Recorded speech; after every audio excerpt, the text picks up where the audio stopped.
She was 8 months This pregnant when footage she felt places hands you on at her the back. scene, Ms. Meredith. Not helping hands, not loving hands, hands It's that not pushed. me. Meredith Ashford tumbled down 22 know marble what that steps in her is. own mansion.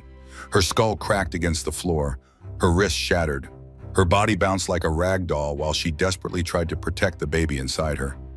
And at the top of the stairs, her husband's mistress stood watching, smiling, whispering one single word. Oops. She thought she got away with it. She thought no one saw. She thought she had committed the perfect crime. But there was something she didn't know, something that would destroy everything. A nanny cam, hidden in the hallway, recording every single second. What happens next will shock you, because this isn't just a story about betrayal.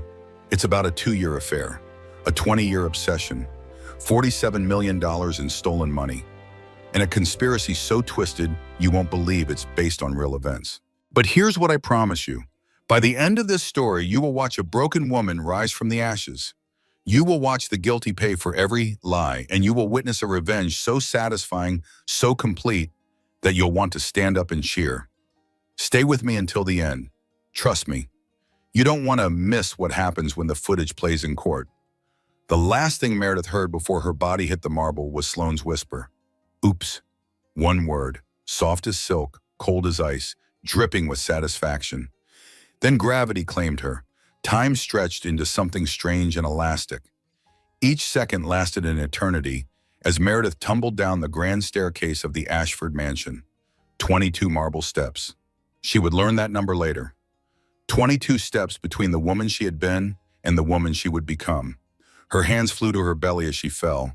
8 months pregnant. 32 weeks of growing this tiny life inside her. Every instinct, every fiber of her being screamed one thing: protect the baby. Protect the baby. Protect the baby. Her shoulder slammed against the wrought iron railing. Pain exploded through her arm. Her hip cracked against a step. Then another. Her body twisted, curled, trying to shield her swollen abdomen from the impacts that kept coming. The crystal chandelier above her spun. Fractured light scattered across her vision like broken stars. The smell of lemon polish filled her nostrils. The same polish the housekeepers used every Tuesday. She had always loved that smell. Now it would haunt her forever. Her wrist bent at an angle that sent wind through her entire arm. She heard something crack, felt the wrongness of bones shifting where they shouldn't shift. The marble floor rushed up to meet her. She heard her own skull connect with stone. A sickening thud that seemed to echo through the mansion's grand foyer. The sound was wet, heavy, final. The last image burned into her mind was Sloane Whitmore standing at the top of the stairs, perfectly still, watching, a small smile playing at the corner of her lips. Those red-painted lips that Meredith had complimented Kermal just last month at the company Christmas party. Such a lovely shade, she had said. It really suits you. Sloane had smiled then too, the same smile she wore now, the smile of a woman who had gotten exactly what she wanted. Then darkness swallowed everything. Meredith surfaced slowly, like swimming up through dark water toward a distant, wavering light. The journey felt endless. Every time she thought she was close to breaking through, something would pull her back down. Voices came and went. Hands touched her. Machines beeped in rhythms she couldn't understand. Finally, after what might have been hours or days or weeks, she opened her eyes. White ceiling, harsh fluorescent lights, the antiseptic smell of hospital disinfectant, sharp, chemical, wrong. So different from the lemon polish of her home. Was it still her home? Had it ever been? She tried to move and pain exploded through her wrist. A soft cry escaped her lips before she could stop it. Mary, Mary, can you hear me? Harper's face swam into focus. Her best friend since nursing school. They had met over a cadaver in anatomy class, both of them green-faced and determined not to be the first to vomit. 12 years of friendship built on that moment of shared weakness. Now Harper looked worse than Meredith had ever seen her. Dark circles under her eyes. Deep lines of worry creasing her forehead. Her usually perfect ponytail was disheveled. Strands escaping in every direction. How long had she been sitting in that uncomfortable plastic chair? The baby, Meredith croaked. Her throat felt like sandpaper, like she had swallowed broken glass. Her hand moved to her belly, Still round, still there. But was it still moving? Was the baby still alive? She couldn't feel anything through the fog of pain and medication. Panic clawed at her chest with sharp, desperate fingers. The baby's fine. Harper grabbed her hand, squeezed hard, almost too hard. The baby's perfect. Strong heartbeat. No distress. You protected her, Mary. Even falling. Even with everything. You protected her. Tears leaked from the corners of Meredith's eyes. Relief so intense it physically hurt. More painful than the broken wrist, the bruised ribs, the throbbing in her skull. She counted in her head, the way Dr. Brennan had taught her during prenatal visits. 1, 2, 3, breathe, feel, wait. Then she felt it. A tiny kick against her palm. Strong, insistent, demanding attention the way her daughter already did even before being born. Her little fighter was still there, still surviving, still refusing to give up. What happened? Meredith whispered. The memories were foggy, fragmented, like a mirror that had been shattered and hastily glued back together. Pieces were missing, others were in the wrong place. She remembered stairs, the grand staircase she had descended thousands of times over 6 years of marriage. She remembered someone behind her. The click of heels on marble, the scent of expensive perfume that wasn't hers. And that word, that horrible, satisfied word. Oops. You fell, Harper said carefully, her nurse's training evident in the measured tone. The careful word choice. At the mansion, down the main staircase. Lucia found you at the bottom. She called 911. Lucia, the housekeeper they had hired 3 months ago to help prepare for the baby. A warm woman in her mid-40s with kind eyes and capable hands. Efficient, trustworthy. Meredith had liked her immediately, had felt safe with her in the house. Where's Preston? Something flickered across Harper's face. A shadow, a darkness. Her grip on Meredith's hand tightened almost imperceptibly. He's on his way. On his way? Meredith tried to sit up and immediately regretted it. The room tilted violently. Her head throbbed with a pain that pulsed behind her left eye like a second heartbeat. Nausea rolled through her stomach. How long have I been here? 6 hours. 6 hours. Her husband had been unreachable for 6 hours while she lay unconscious in a hospital bed. While their unborn daughter's life hung in the balance. While doctors ran tests and monitors beeped, and Harper sat alone in this sterile room, waiting. Something cold settled in Meredith's stomach. Something that had nothing to do with her injuries. She thought about all the times Preston had been unreachable. The business trips that ran long. The meetings that couldn't be interrupted. The phone that was always on silent when she needed him most. She had made excuses for years. He was busy. He was successful. He was building something important. But 6 hours? While his pregnant wife lay in the hospital? The door opened and a woman in a white coat entered. Dr. Catherine Brennan. Meredith recognized her from prenatal appointments. Calm, competent. The kind of doctor who made you feel safe just by walking into the room. She had delivered hundreds of babies, had seen every complication, every crisis, every miracle. Her presence was reassuring in a way that nothing else had been since Meredith woke up. Mrs. Ashford, good to see you awake. Dr. Brennan checked the monitors, made notes on her tablet. Her movements were efficient, practiced. You have a concussion, moderate to severe. Your left wrist is fractured in 2 places. You have multiple contusions on your hip and shoulder, 3 bruised ribs, and some superficial lacerations that required stitches. You're going to be sore for weeks, maybe months. But the baby? Your daughter is remarkably resilient. We've been monitoring her continuously since you arrived. Heartbeat strong and steady. No signs of placental abruption. No fetal distress. No indication of any trauma whatsoever. Dr. Brennan paused, looked at Meredith with something like wonder. Honestly, Mrs. Ashford, I've seen falls from much shorter heights end in tragedy. The fact that you and your baby survived with the injuries you have is nothing short of miraculous. Miraculous. Lucky. These words kept being applied to her situation. But Meredith didn't feel lucky. She felt broken, confused, like the ground beneath her feet had shifted and she couldn't find her balance anymore. Doctor, Harper said quietly, the police are here. They want to speak with her. Meredith's heart stuttered, skipped a beat. Police? Why would the police be here? Dr. Brennan and Harper exchanged a glance. That silent communication between medical professionals that always meant something was being left unsaid. Something important. Something that would change everything. There are some questions about your fall, Dr. Brennan said carefully, choosing each word with precision. About how it happened.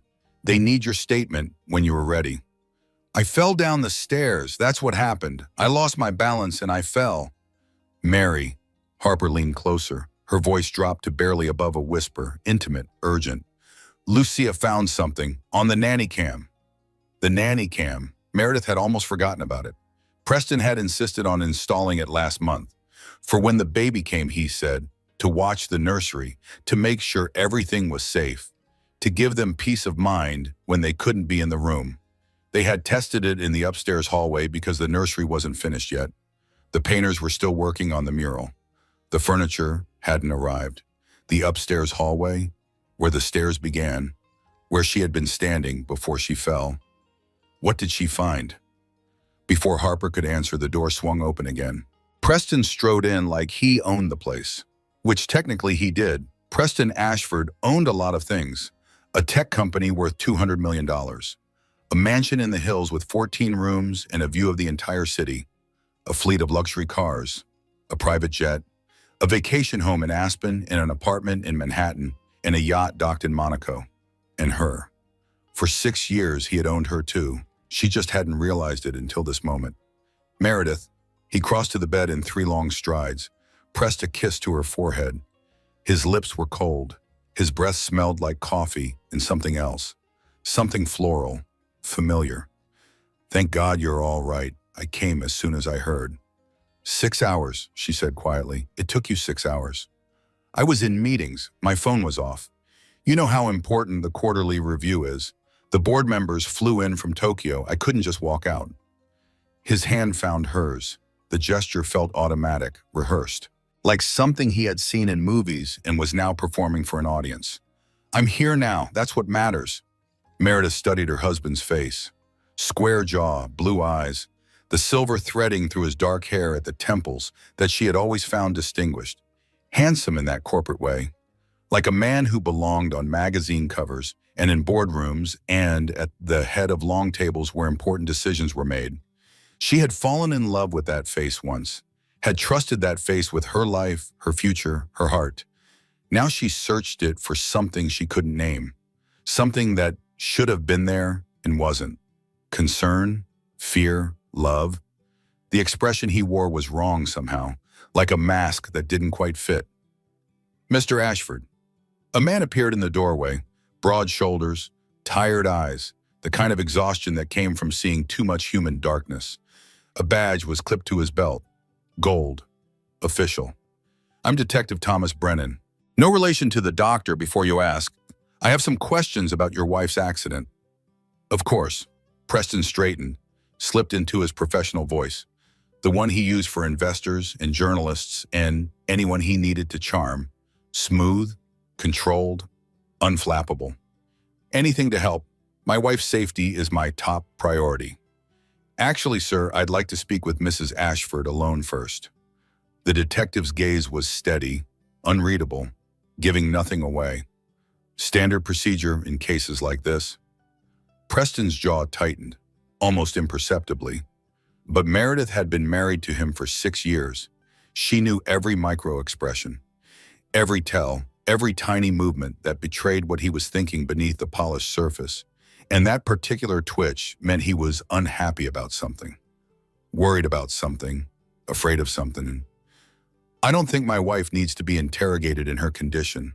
She's been through a traumatic experience. She needs rest, not questions. It's not an interrogation, sir, just some questions. Detective Brennan held up a tablet. The screen was dark, but Meredith could see her own reflection in the glass. Pale, bruised, barely recognizable. We have footage we'd like her to review. Preston went still. The stillness caught Meredith's attention more than anything else. Her husband was never still. He was always moving, talking, commanding, filling every room with his presence and his energy. He couldn't sit through a movie without checking his phone, couldn't have a conversation without pacing. couldn't exist without motion. But in that moment, he froze, like a man who had just seen something terrible, like a man who had just heard very bad news. Footage? His voice stayed level, casual, but something underneath had shifted, cracked. From where? The nanny cam in the upstairs hallway, Detective Brennan said. Your housekeeper retrieved the recording and contacted us. She was quite concerned about what she saw. Preston's eyes darted to Meredith. Then away, quick, guilty. His hand was still holding hers, but his grip had gone slack. Lifeless. I'd like to see it, Meredith said. Her voice sounded stronger now, clearer. Something was happening here. Something she didn't understand yet. But she would. She would see it with her own eyes, and then she would know. Whatever it is, I want to see it. Detective Brennan nodded. He pulled a chair closer to the bed, sat down, turned the tablet around and pressed play. The footage was grainy, black and white, security camera quality, not Hollywood production. But clear enough, more than clear enough. She saw herself standing at the top of the grand staircase, her hand on the wrought iron railing, her other hand holding her phone. She had been looking at something on the screen, a text maybe, or an email. She couldn't remember now. It seemed so unimportant compared to everything that came after.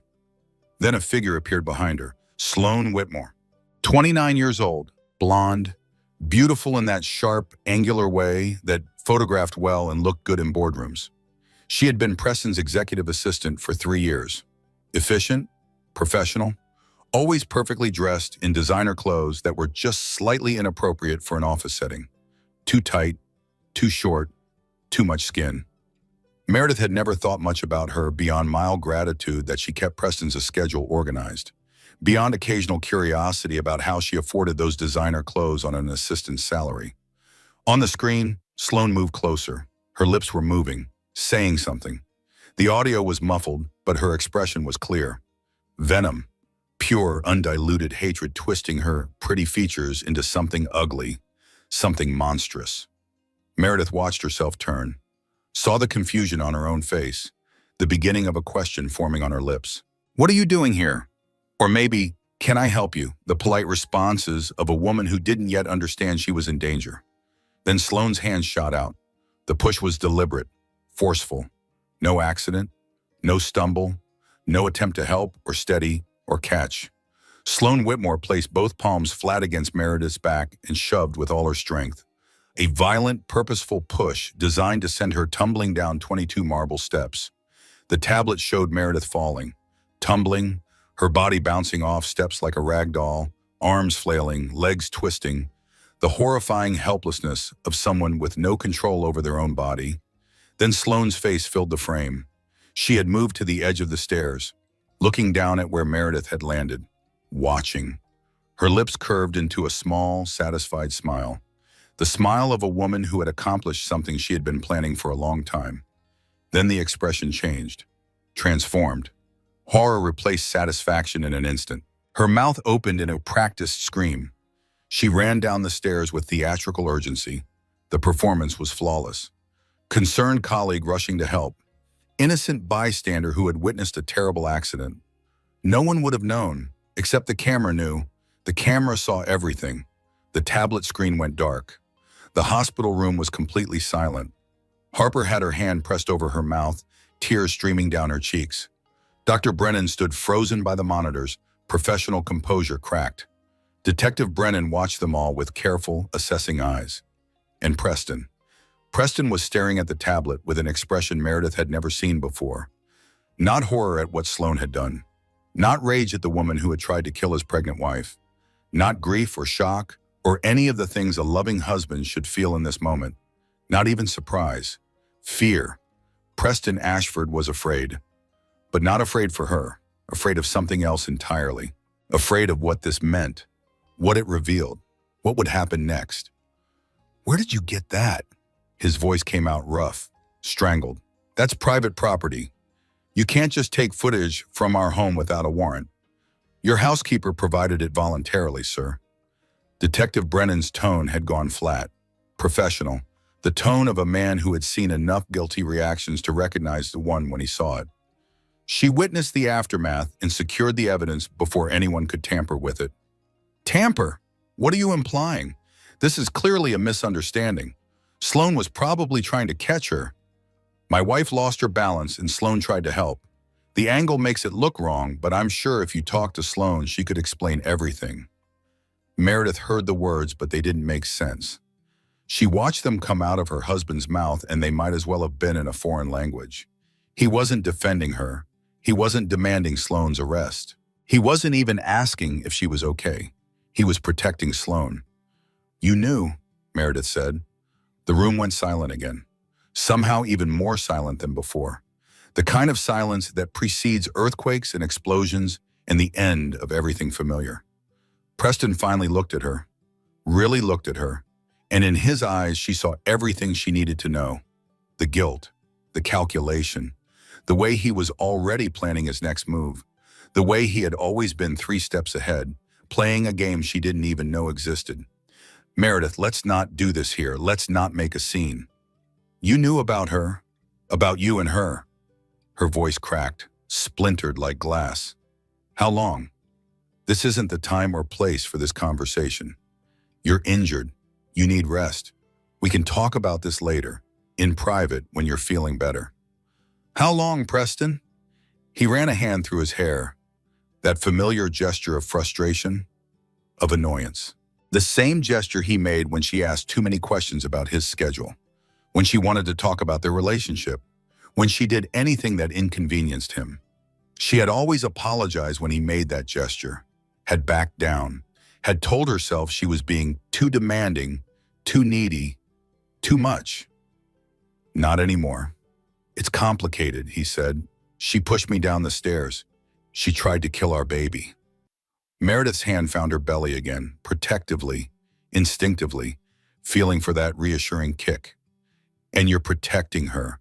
You're standing there defending the woman who tried to murder your daughter. How long has this been going on? Preston's mouth opened, closed, opened again. For the first time in their marriage, her husband seemed to have no words, no smooth explanation, no charming deflection. 2 years, he finally said. The words dropped like stones into still water, creating ripples that would spread out forever. Give or take. 2 years, 730 days of lies. 2 years of late nights that weren't really about work. 2 years of business trips where his assistant just happened to accompany him for important meetings. 2 years of looking her in the eye every morning and telling her he loved her while he was sleeping with someone else every night. 2 years of building a life on a foundation of sand, of quicksand, of nothing at all. Meredith started to laugh. The sound surprised her, harsh and broken and completely wrong for a hospital room. But she couldn't stop. The absurdity of it all, the sheer devastating absurdity. She had trusted him. She had loved him. She had given him everything she had to give. And he had been betraying her the entire time. Get out, she said when the laughter died. Meredith, let me explain. It's not what you think. Sloane and I, we have a connection, but it doesn't mean I don't love you. These things are complicated. Adults understand that relationships are nuanced. Detective Brennan, she didn't look at Preston, couldn't look at him. If she looked at him, she might shatter completely. I want to press charges, assault, attempted murder, whatever you can make stick. I want her arrested, and I want her to pay for what she did. Already done, Mrs. Ashford. The detective's voice was gentle now, almost kind, the voice of someone who had delivered this kind of news before, who knew how to handle the broken pieces of shattered lives. Ms. Whitmore was taken into custody an hour ago. She's claiming you fell, that she tried to catch you, that this is all a terrible misunderstanding. The footage shows otherwise. Yes, it does. Preston was still standing there, still taking up space, still breathing the same air. His presence was suffocating, contaminating. Meredith couldn't stand it. The sight of him made her physically ill. I said, get out. We need to talk about this, privately, without the police listening, without your friend judging. He gestured at Harper like she was an inconvenience, a piece of furniture in the way. This is between us, our marriage, our family, our business. No, The word came out strong, steady, surprising even herself. It was possibly the first time in 6 years she had said no to him and meant it. Nothing is between us anymore. You chose her, over me, over our daughter. You're protecting the woman who tried to kill us. There's nothing left to discuss. You're being emotional. It's the hormones, the stress of the fall, the medication they're giving you. You're not thinking clearly. When you calm down, when you've had time to process, you'll see this differently. Harper made a sound, low and dangerous, like a growl from an animal protecting its young. You need to leave now before I call security and have you removed. This is my wife, my baby. You can't keep me from them. I have rights. Actually, sir, Detective Brennan stepped forward, positioned himself between Preston and the bed. His hand rested casually near his badge, near his weapon. Given the circumstances, I think it would be best if you left voluntarily. We'll need to interview you separately about your knowledge of Ms. Whitmore's intentions and activities. And I should advise you that anything you say right now could be used in our investigation. Preston's face cycled through emotions. Anger, calculation, forced calm, the mask slipping and reforming, slipping and reforming. Finally, he took a step back. This isn't over, Meredith. We're going to talk about this. When you've calmed down, when you're thinking rationally, when you realize what you're throwing away. He walked out without looking back. The door clicked shut behind him. And Meredith finally let herself cry. Not gentle tears, not quiet weeping. These were sobs that tore from somewhere deep inside her. Ugly, loud, primal.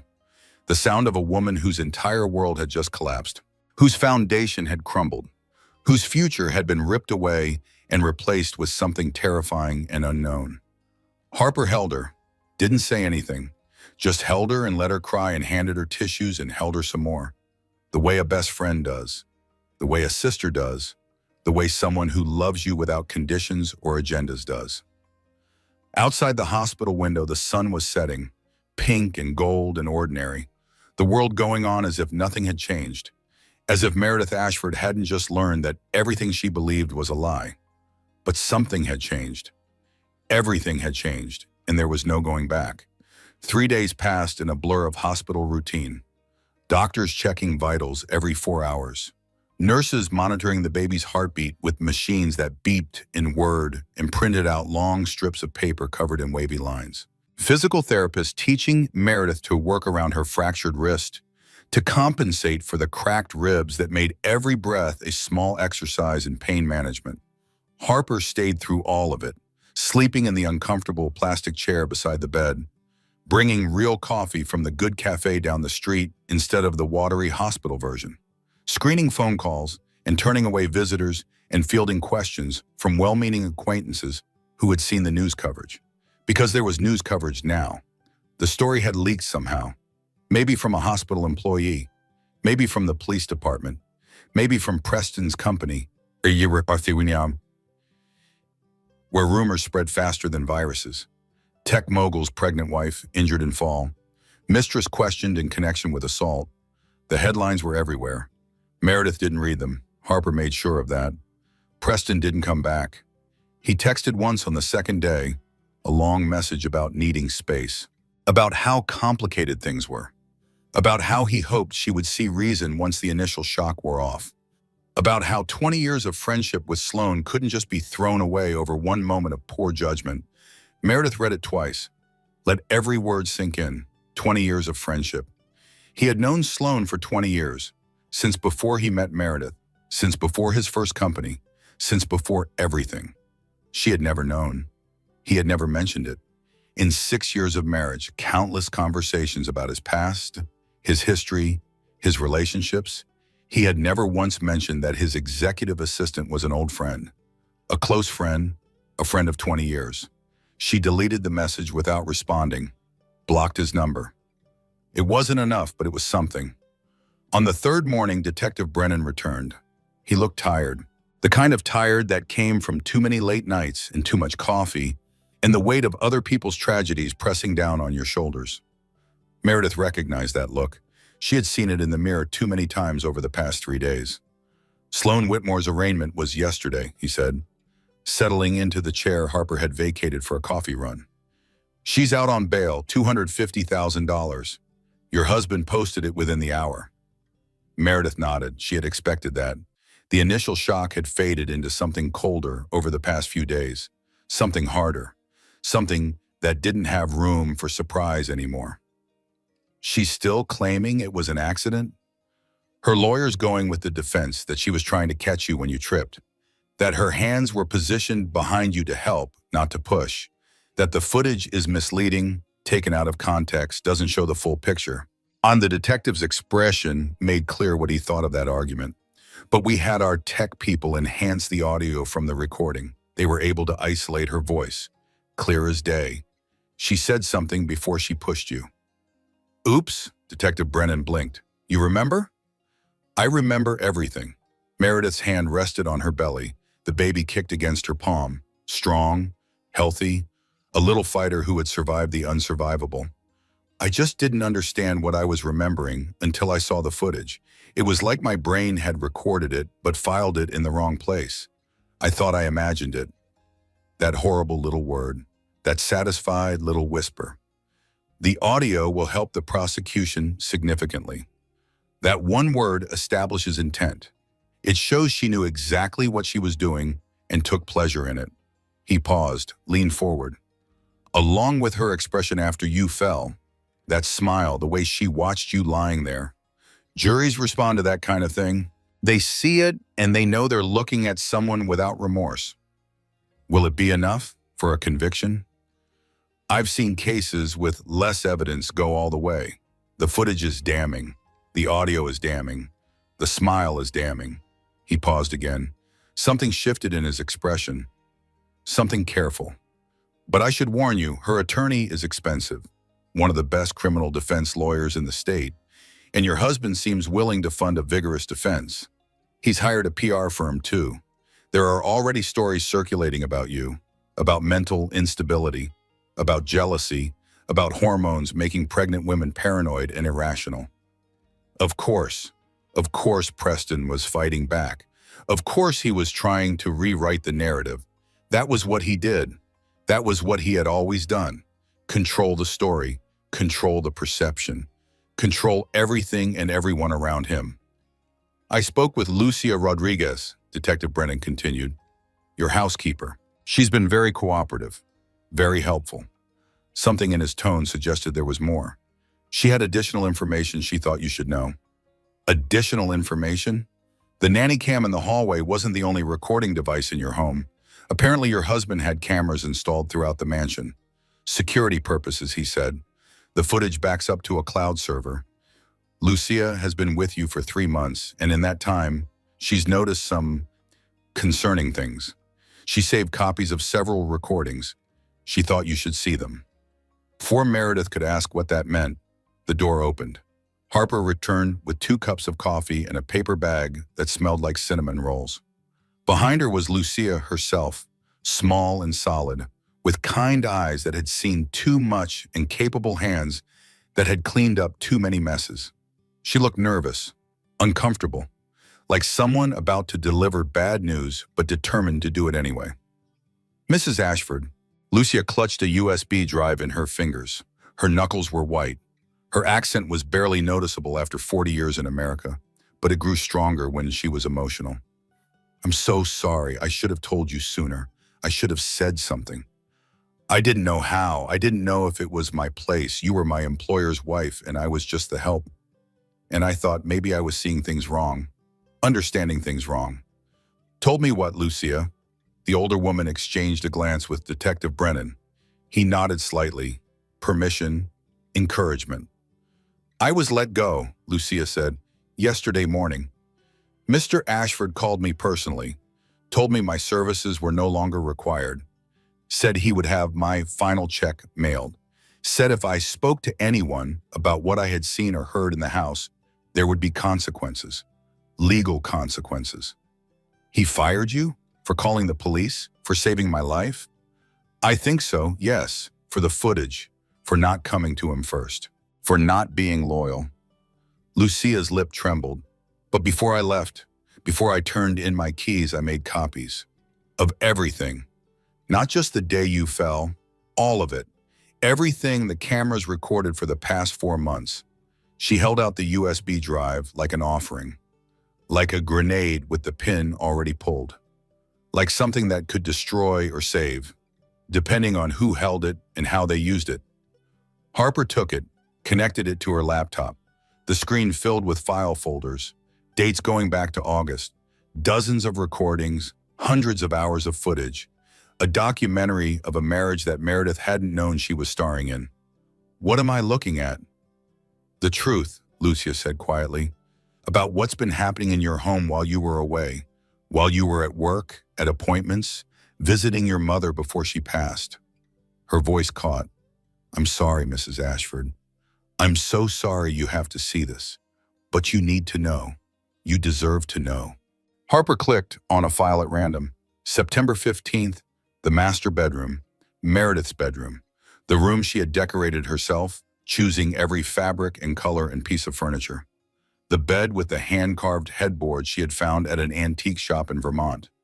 Her wedding photo on the nightstand. Her grandmother's quilt folded at the foot of the bed. Her closet visible through the open door, full of the clothes she wore, the life she lived. Sloane was in the frame. She was wearing Meredith's silk robe, the blue one with the embroidered cherry blossoms, a gift from her mother for her 30th birthday. Her mother had spent weeks looking for it, had it shipped from a specialty store in Kyoto, had wrapped it with hands that were already trembling from the illness that would take her 6 months later. Sloane was sitting at Meredith's vanity, using Meredith's hairbrush, the silver one that had belonged to her grandmother, spraying Meredith's perfume, the bottle Preston had given her for their first anniversary. Preston walked into the shot. His shirt was unbuttoned, his feet bare, his hair disheveled in a way Meredith recognized, a way that meant he had been in bed, that he had just woken up, or that he hadn't slept at all. She won't be back until Tuesday, he said. His voice was casual, comfortable, the voice of a man in his own home with someone he was completely at ease with. Stop worrying, you can relax. I'm not worried, I just wish you'd tell her already. Get it over with. I'm tired of sneaking around like we're doing something wrong. The timing has to be right. After the baby's born, after I have an heir, someone to inherit everything I've built, then we can make this official. Then we can be together publicly. Sloane turned in the chair, looked up at him with something that might have been love, might have been possession, might have been satisfaction at a plan coming together. And what about her? She's not just going to disappear. She's not going to hand over everything and walk away. She'll take a settlement. Meredith isn't complicated. She's practical. She'll do the math and realize it's better to take the money and start over than to fight. Preston loosened his tie, draped it over a chair, the chair where Meredith laid out her clothes each night, planning her outfits for the next day. She's been useful, a good wife for the public image, decent hostess, photographs well at company events. But let's be honest, Sloane, the passion died years ago, if it was ever really there at all. Useful. The word hit Meredith like a physical blow, harder than the marble floor, harder than any of the injuries she was still recovering from. She had been useful, like a tool, like an appliance, like something you kept around because it served a purpose and discarded when it didn't. Keep playing, she heard herself say. Her voice sounded far away, like it belonged to someone else, someone stronger, someone who could watch this without breaking. I want to see all of it. Over the next hour, she watched her marriage unravel in recorded fragments. Sloane and Preston in every room of the mansion, the kitchen where Meredith had learned to make his favorite meals, the living room where they had celebrated anniversaries and hosted parties, the garden where she had planted roses that bloomed every spring, the bedroom where she had made love to him and slept beside him and dreamed about their future together. She watched them laugh together at inside jokes she didn't understand, planned together for a future that didn't include her, discussed the divorce like it was a business transaction with assets and liabilities and acceptable losses. She watched Sloane wear her clothes, use her makeup, sleep in her bed, drink from her favorite coffee mug, take over her life piece by piece, item by item, while Meredith remained oblivious. In one clip dated 3 months ago, Sloane's voice turned cold. The pregnancy complicates things. Preston was at his home office desk, papers spread out in front of him, numbers and contracts, and the building blocks of his empire. I know. I tried to convince her to wait another year, to focus on her career first, to make sure we were ready, but she wanted to start a family. He sighed, the put-upon sigh of a man dealing with an inconvenience. She's always wanted children. It was one of the things we talked about when we first met. I thought I could keep putting her off, but she was getting suspicious, starting to ask questions. So you got her pregnant to stop her from asking questions? I got her pregnant because it was easier than explaining why I didn't want to, and because a child ties her to me, makes her less likely to leave, less likely to cause problems when the time comes. You should have been more careful. You should have just told her the truth. And say what? Sorry, darling, but I've been in love with someone else for 20 years and I only married you for your family connections and your willingness to play the supportive wife? He laughed, bitter, cold. She would have made a scene, gone to the press, damaged my reputation. This way is cleaner. Cleaner. There's going to be a baby, Preston, a real human being, your child. My heir, that's different. He looked up from his papers, met Sloane's eyes. The Ashford name needs to continue. My mother has been pressuring me for years. A child with the right genetics, the right background, raised with the right values. Meredith comes from good stock, educated, attractive, no history of mental illness or hereditary conditions. She'll produce a healthy heir, and then she'll be taken care of, and we can finally be together.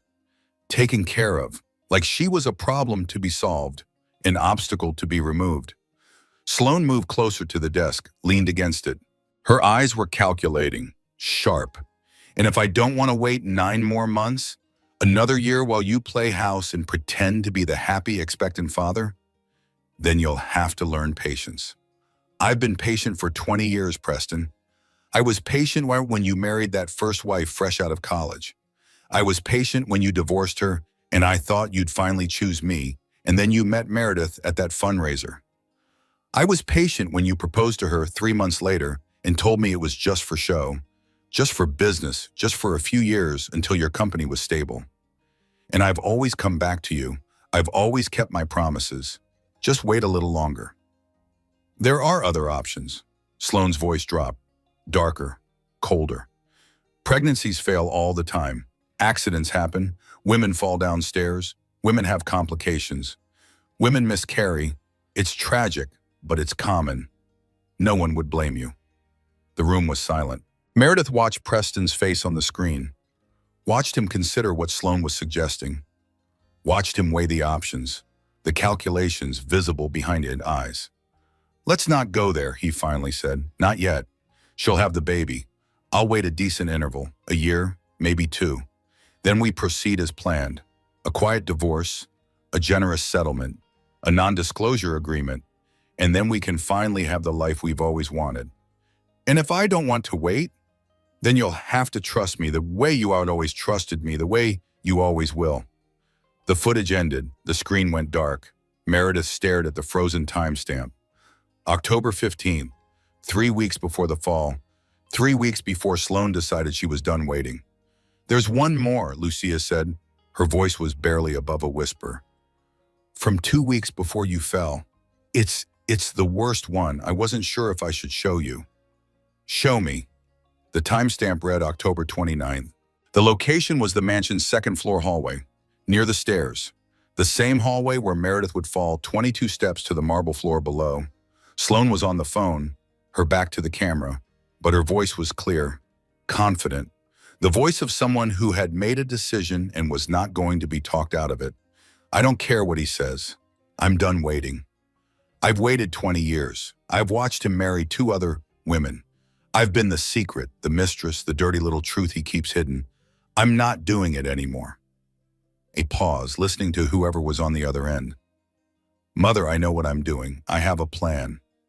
Another pause. If she doesn't have an accident soon, I'll make sure she has one. It's not that complicated. The stairs are steep. She's pregnant. She's tired all the time. Always distracted. Always looking at her phone. Always forgetting to hold the railing. These things happen. They happen every day. Meredith felt the blood drain from her face, felt her hands go cold, felt her heart beating too fast, too hard, threatening to burst out of her chest. I'm not bluffing, mother. I've put in 3 years with this man in his house, 20 years of my life waiting for him, loving him, believing him when he said I was the one he really wanted. She had everything I deserve, the house, the name, the social position, the husband. Sloane's voice turned hard, bitter. And she didn't even appreciate it. She was so oblivious, so trusting, following him around like a puppy, believing every lie he told her. It was pathetic to watch. Another pause. I don't care about consequences. I care about results. And the result I want is to be Mrs. Preston Ashford, the real Mrs. Ashford. Not the placeholder, not the waiting room, the actual wife. Her voice softened, almost tender.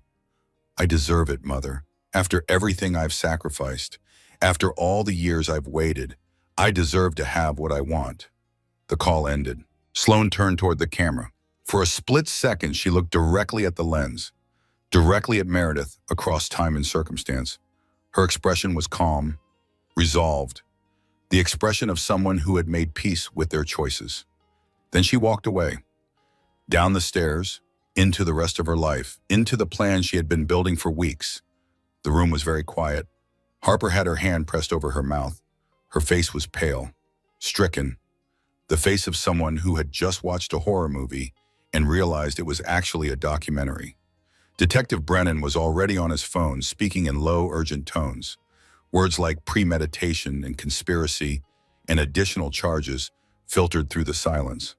Lucia stood with her head bowed, hands folded in front of her, the posture of someone seeking forgiveness for delivering an unforgivable truth. She planned it, Meredith said. Her voice came from somewhere far away, disconnected from her body, disconnected from everything she had known and believed about her life. Weeks in advance, she called her mother and told her she was going to kill me. She discussed it casually, like she was planning a dinner party or a business meeting. It's premeditated, Detective Brennan confirmed. He had ended his call.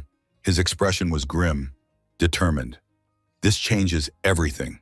This isn't assault anymore. This isn't attempted manslaughter. This is attempted murder in the first degree, planned and discussed with another party, conspiracy for both you and your unborn child. And Preston?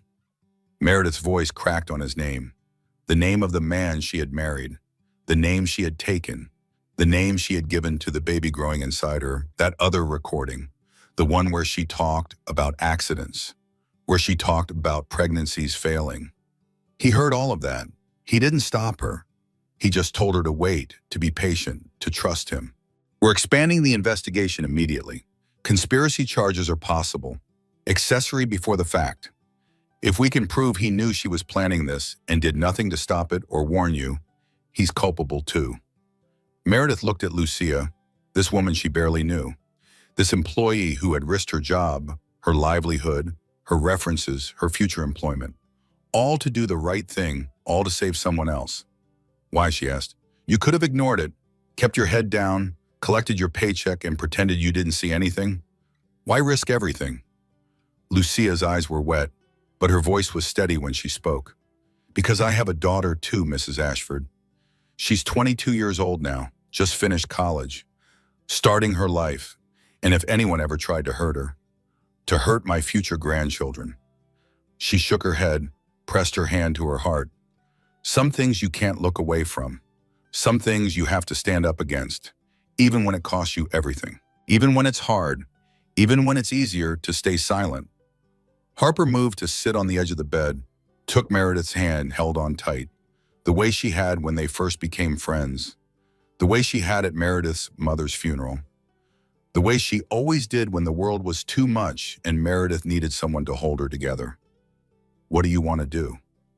Meredith thought about her husband, the man she had loved with everything she had, the man she had built a life with, the man she had created a future with, the father of her unborn child. She thought about the way he said useful like it was a compliment, the way he discussed her like she was a problem to be managed, an inconvenience to be eliminated. an obstacle between him and the life he really wanted. She thought about Sloane, the smile after the push, the phone call planning her murder, the casual cruelty of stealing her clothes, her perfume, her life piece by piece, while Meredith remained oblivious, grateful even. Happy to have such an efficient assistant handling her husband's schedule. And she thought about her daughter, the baby growing inside her, the little fighter who survived a fall down 22 marble steps because her mother's body absorbed the impact. Who would grow up and ask questions and deserve answers? What did she want? She wanted the truth. She wanted justice. She wanted to burn it all down. I want a lawyer, Meredith said, the best divorce attorney in the city, someone who isn't afraid of the Ashford money or the Ashford name or the Ashford connections. And I want to make sure Sloane Whitmore spends the rest of her youth in prison regretting the day she touched me. Harper smiled. It was fierce, protective, triumphant. The smile of a woman who had been waiting years to watch her best friend wake up. I know exactly the right person. Grant Hollister's office smelled like leather and old money, and the particular confidence that came from winning cases other people thought were unwinnable. Mahogany desk polished to a mirror shine. Floor-to-ceiling bookshelves filled with legal volumes and awards and photos with important people. Degrees from Yale and Columbia framed on the walls in matching gold frames. A corner office on the 47th floor with a view of the entire city spread out below like something he owned. He was in his late 40s, silver-haired, sharp-eyed, the kind of man who looked like he had never lost a fight in his life and wasn't planning to start now. Mrs. Ashford, he gestured to the leather chair across from his desk. Please, make yourself comfortable. Can I get you anything? Water? Tea? Something stronger? Water is fine. Meredith lowered herself carefully into the chair, 8 months pregnant with a fractured wrist and ribs that ached every time she breathed. Moving was still an exercise in endurance, in remembering which positions hurt less than others. Harper hovered nearby, ready to help if needed, ready to catch her if she fell, the way she had been since the hospital, the way she probably always would be now. I've reviewed everything, Grant said once they were settled. The footage, the police reports, the preliminary findings from the criminal investigation, the additional recordings your housekeeper provided. He folded his hands on the desk. His expression was unreadable in that practiced way lawyers developed. I have to be honest with you. In 23 years of family law, I've never seen anything quite like this. Is that good or bad? For your case? Very good. For your husband and his mistress? Catastrophic. He slid a thick folder across the desk. This isn't just about divorce anymore, Mrs. Ashford. This is about criminal conspiracy, fraud, attempted murder. And if my suspicions are correct, we're also looking at significant financial crimes. Financial crimes? I've retained a forensic accountant, Margaret Chen. She's the best in the field, worked for the FBI for 15 years before going private. She's been looking into Ashford Technologies' books. He paused, let the silence build. Some irregularities have already emerged. Offshore accounts in the Caymans and Switzerland. Unusual transfers to shell companies that don't seem to do anything. Invoices for services that were never rendered. Expense reports for trips that never happened. Meredith processed this slowly. Her husband, the man who lectured her about household budgets and questioned every purchase over $500. Who made her feel guilty for buying new furniture for the nursery? Who told her they needed to be careful with money even as they lived in a 14-room mansion and flew on private jets? You think he's been stealing from his own company?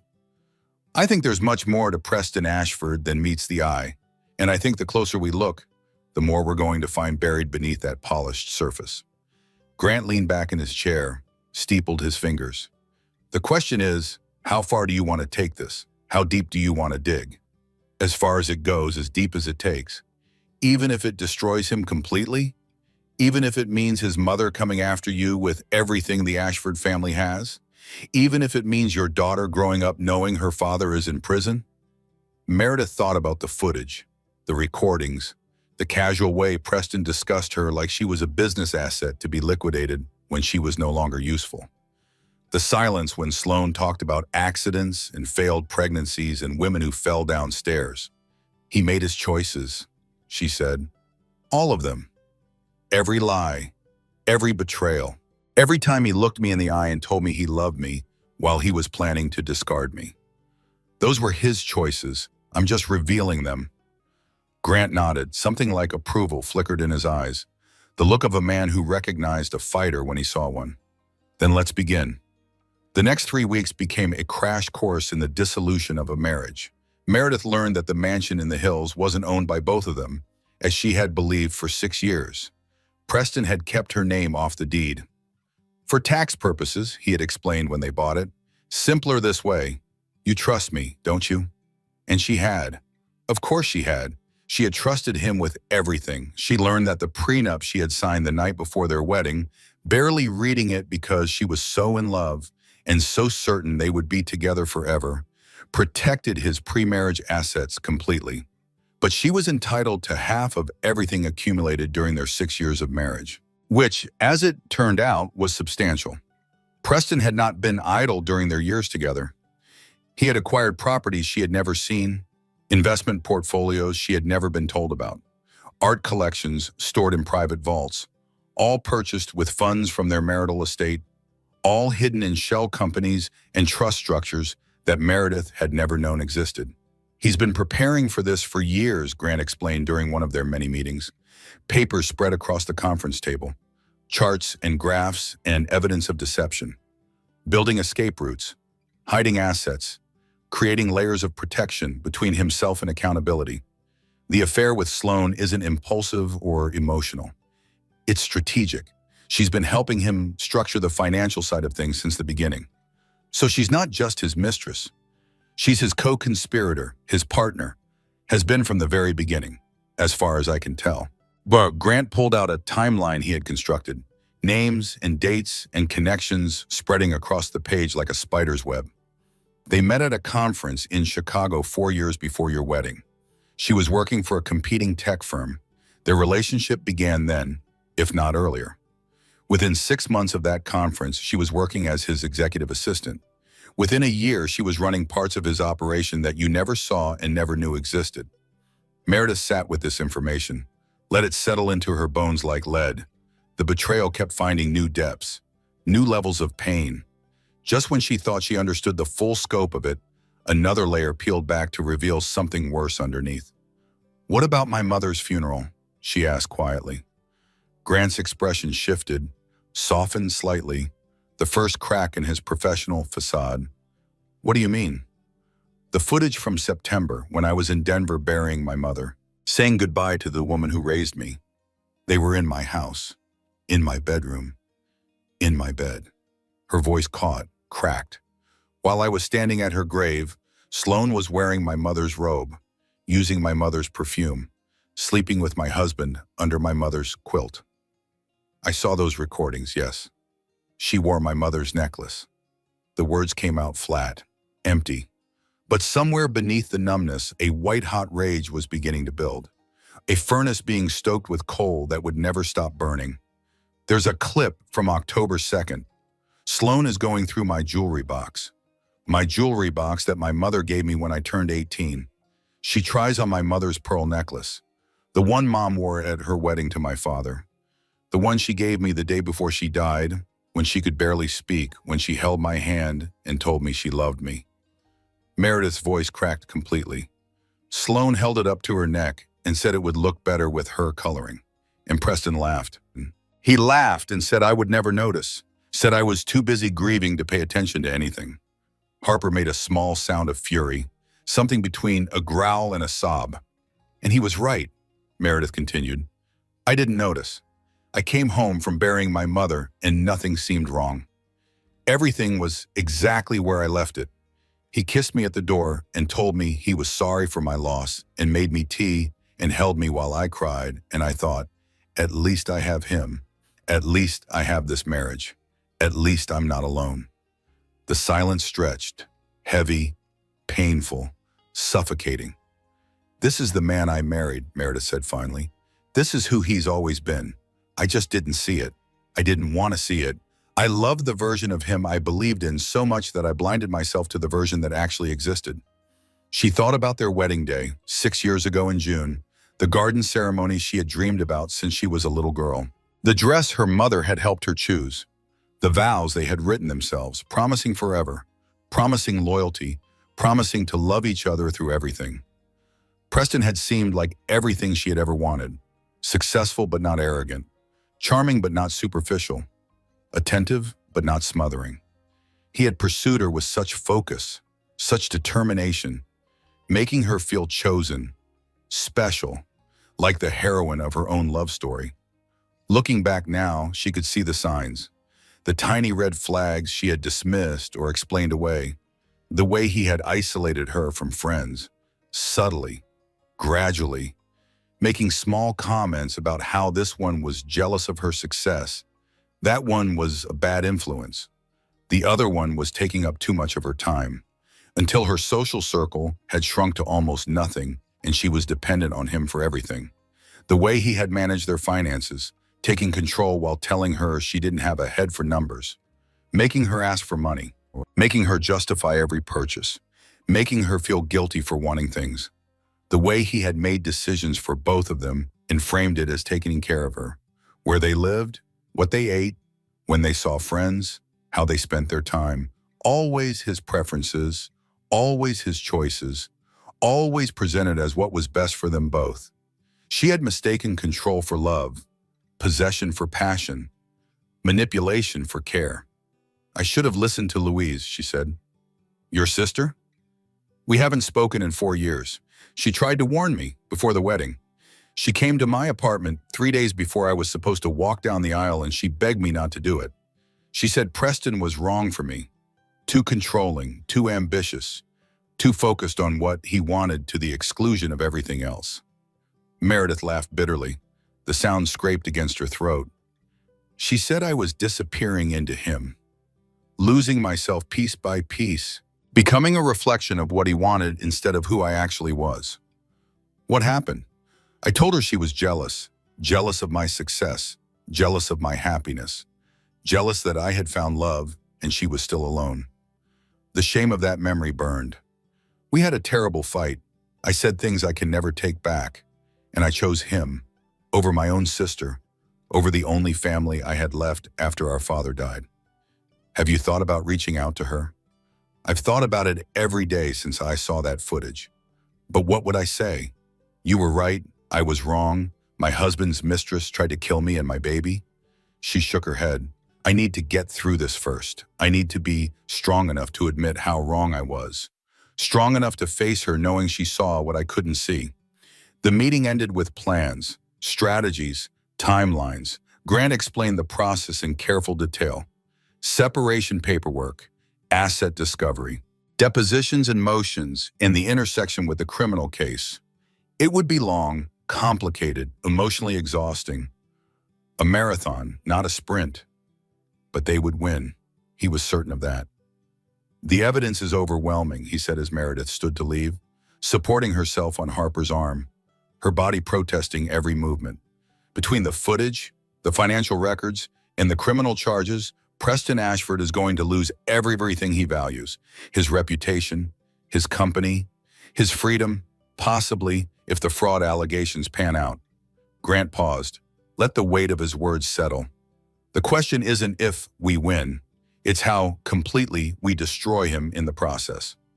Meredith didn't feel victorious as she left his office. She felt hollow, gutted, like someone had reached inside her and scooped out everything she thought she knew about her life and left only empty space behind. Harper drove her back to the small apartment they had been staying in, not the mansion. Meredith couldn't go back there, couldn't walk through those rooms knowing what had happened in them, what was still happening in them. Every surface contaminated by memories that were no longer real. That night, she couldn't sleep. She sat in the dark living room with her laptop open, the blue glow illuminating her face, the cursor blinking on a search page like a heartbeat. She typed, "Signs of emotional abuse in marriage." The results filled the screen. Checklists, articles, personal stories from other women who had lived through what she was living through now. She read them all, hour after hour, recognizing herself in every paragraph. Isolation from friends and family? Check. Financial control and restriction? Check.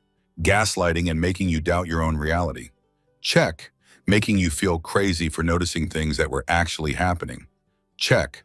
The charming public persona that disappeared completely behind closed doors. Check. Love bombing followed by withdrawal of affection as punishment. Check. She'd been living in a carefully constructed prison, and she hadn't even known the bars were there. She had thought she was free, thought she was loved, thought she was building a life.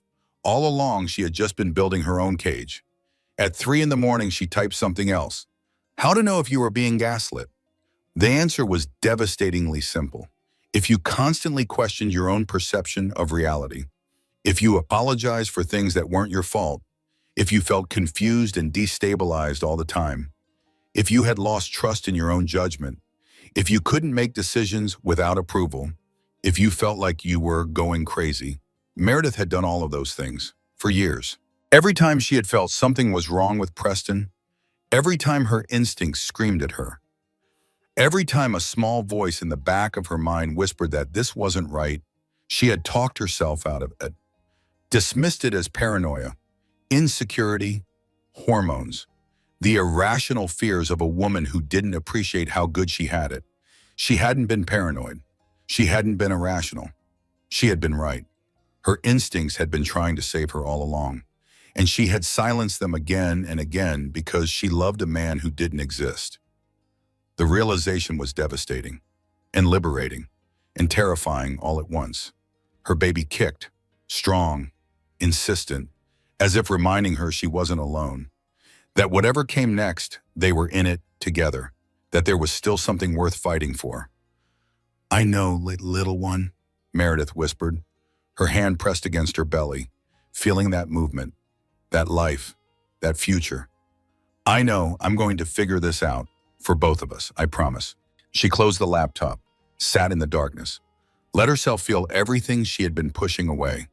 The grief for the marriage she thought she had, the anger at the man who had deceived her, the fear of what came next, the shame of having been fooled so completely, the loneliness of having lost everything familiar, and underneath it all, pushing up like a flower through concrete, a tiny, stubborn spark of hope that refused to die. Somewhere in the city, Preston was sleeping in the bed they had shared, with the woman who had tried to kill her, in the house built on lies. Let him have it, Meredith thought. She was going to build something better. The forensic evidence kept mounting. Every day, Margaret Chan uncovered something new. In another shell company, another offshore account, another paper trail leading to money that should have been in their marital accounts and somehow wasn't. He's been doing this for at least a decade, Margaret explained during one of their strategy sessions, her laptop open, spreadsheets glowing. Before you even met him, it's systematic, methodical. He moves money in small increments to avoid detection, creates invoices for consulting services that were never performed, pays bonuses to employees who don't exist. How much are we talking about? So far, approximately $47 million that can't be accounted for, and I've only scratched the surface. Margaret pushed her glasses up her nose. Your husband isn't just cheating on you, Mrs. Ashford. He's cheating everyone. His partners, his shareholders, his employees, the IRS. Meredith absorbed this information like she had absorbed everything else over the past few weeks, with a numbness that was starting to feel permanent, like a part of her had died in that fall and she was still learning to live without it. What happens when you report this?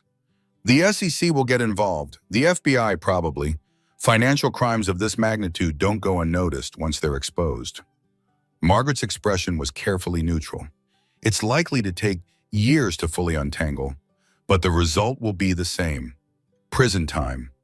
Significant prison time. Prison, her husband in prison, the father of her child in an orange jumpsuit behind bars. Meredith waited to feel something, satisfaction, vindication, even grief. Nothing came. Keep digging, she said. Preston's mother arrived 3 days later. Vivian Ashford was 65 years old, silver-haired, and draped in the kind of quiet wealth that didn't need to announce itself. Chanel suit, Hermes scarf, pearls that had been in the family for 4 generations. She moved through the world like someone who owned it, because in many ways she did. She showed up at Harper's apartment without calling first, without warning. Just appeared in the doorway like a summons from another world. Meredith, her voice was cool, perfectly modulated, the voice of a woman who had never raised it in her life because she had never needed to. "We need to talk." Meredith was 8.5 months pregnant, covered in fading bruises, with a cast on her wrist that wouldn't come off for another month. She was wearing sweatpants and one of Harper's old college t-shirts. She hadn't washed her hair in 2 days. She looked exactly like a woman who had been through hell and was still there. Vivian looked at her with something between pity and disdain. The look of a woman who had never been vulnerable in her life, contemplating someone who was nothing but. "May I come in?" No. The word surprised both of them. Meredith had never refused Vivian anything. Not once in 6 years of marriage to her son. Vivian Ashford was a force of nature, a matriarch who expected obedience and generally received it. People didn't say no to her.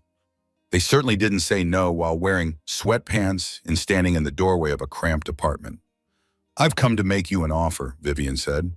Her tone suggested this was generous, a gift she was bestowing, a kindness she didn't have to extend.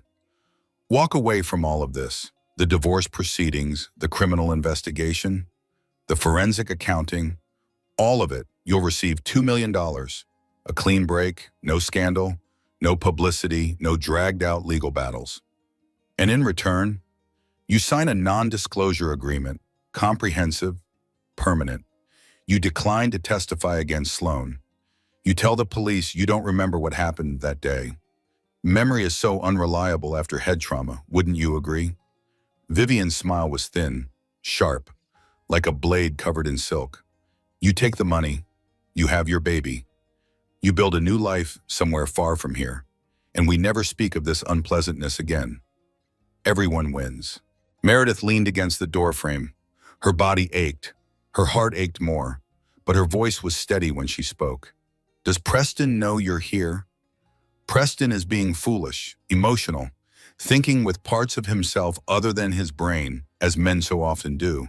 He's not considering the family's reputation, the Ashford name, what this will do to the company his great-grandfather built." Vivian stepped closer. Her perfume was expensive, overwhelming, cloying. "I'm trying to help you, Meredith. Truly. $2 million is more than you would ever get in a divorce settlement. More than you could earn in 20 years of working. More than you'll ever need. Take it. Disappear.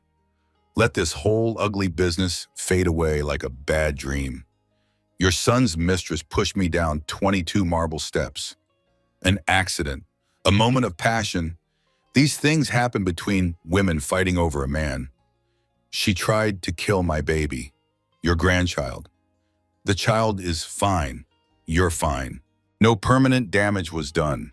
Vivian waved her hand dismissively, as if attempted murder was a minor inconvenience, a social faux pas rather than a crime.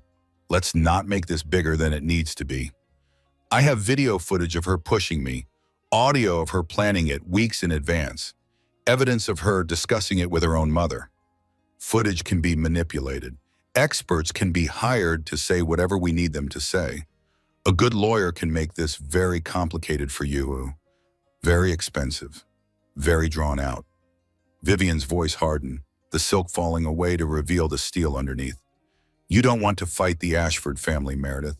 We have resources you can't begin to imagine. We can make this process very, very difficult.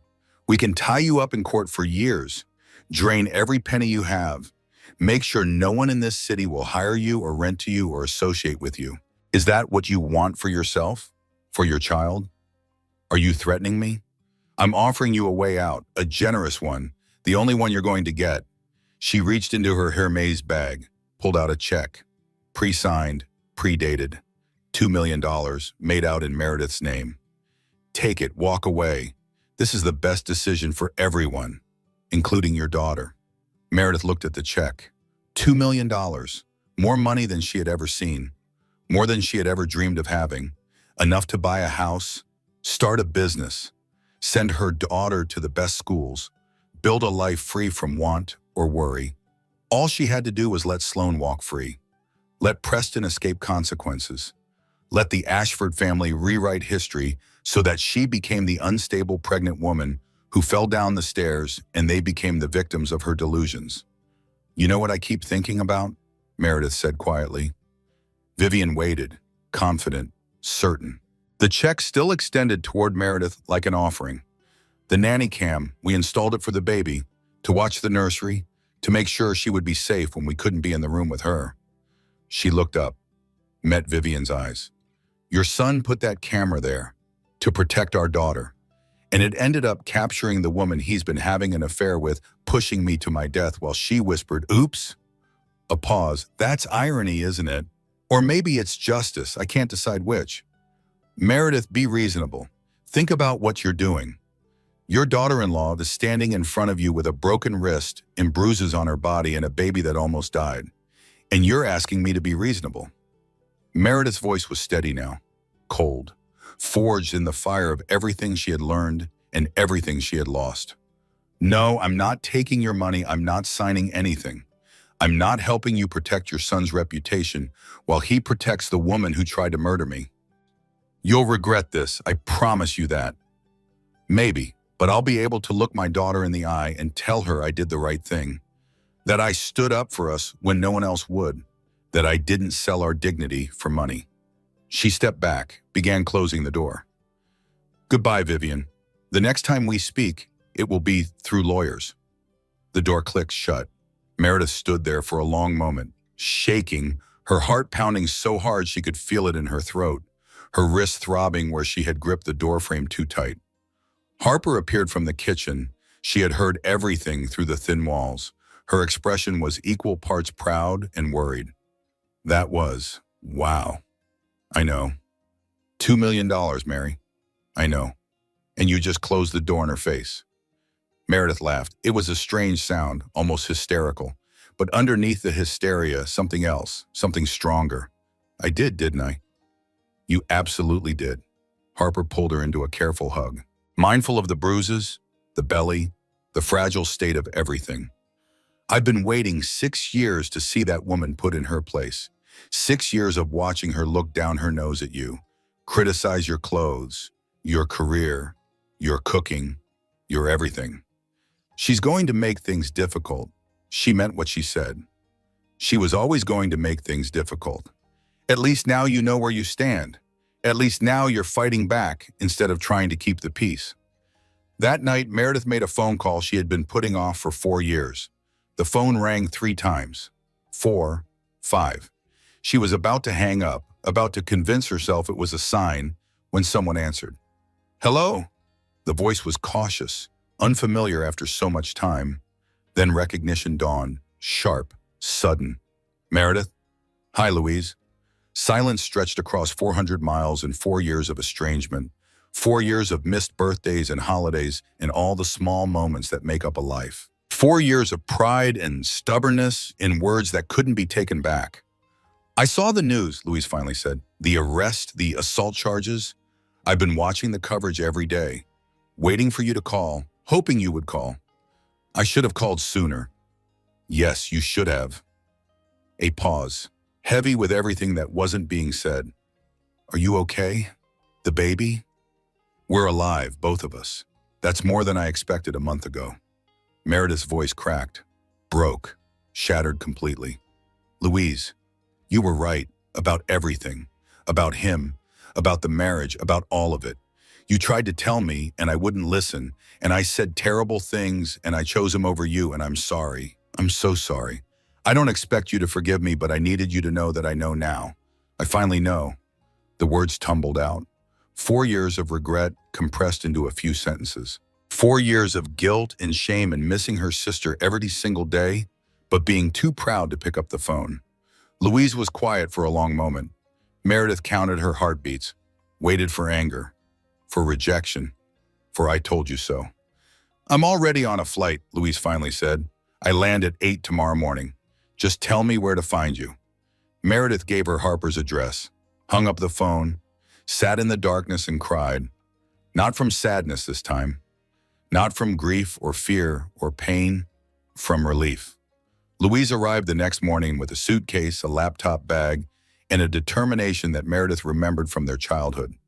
The look that meant she was going to fix something, no matter what it took.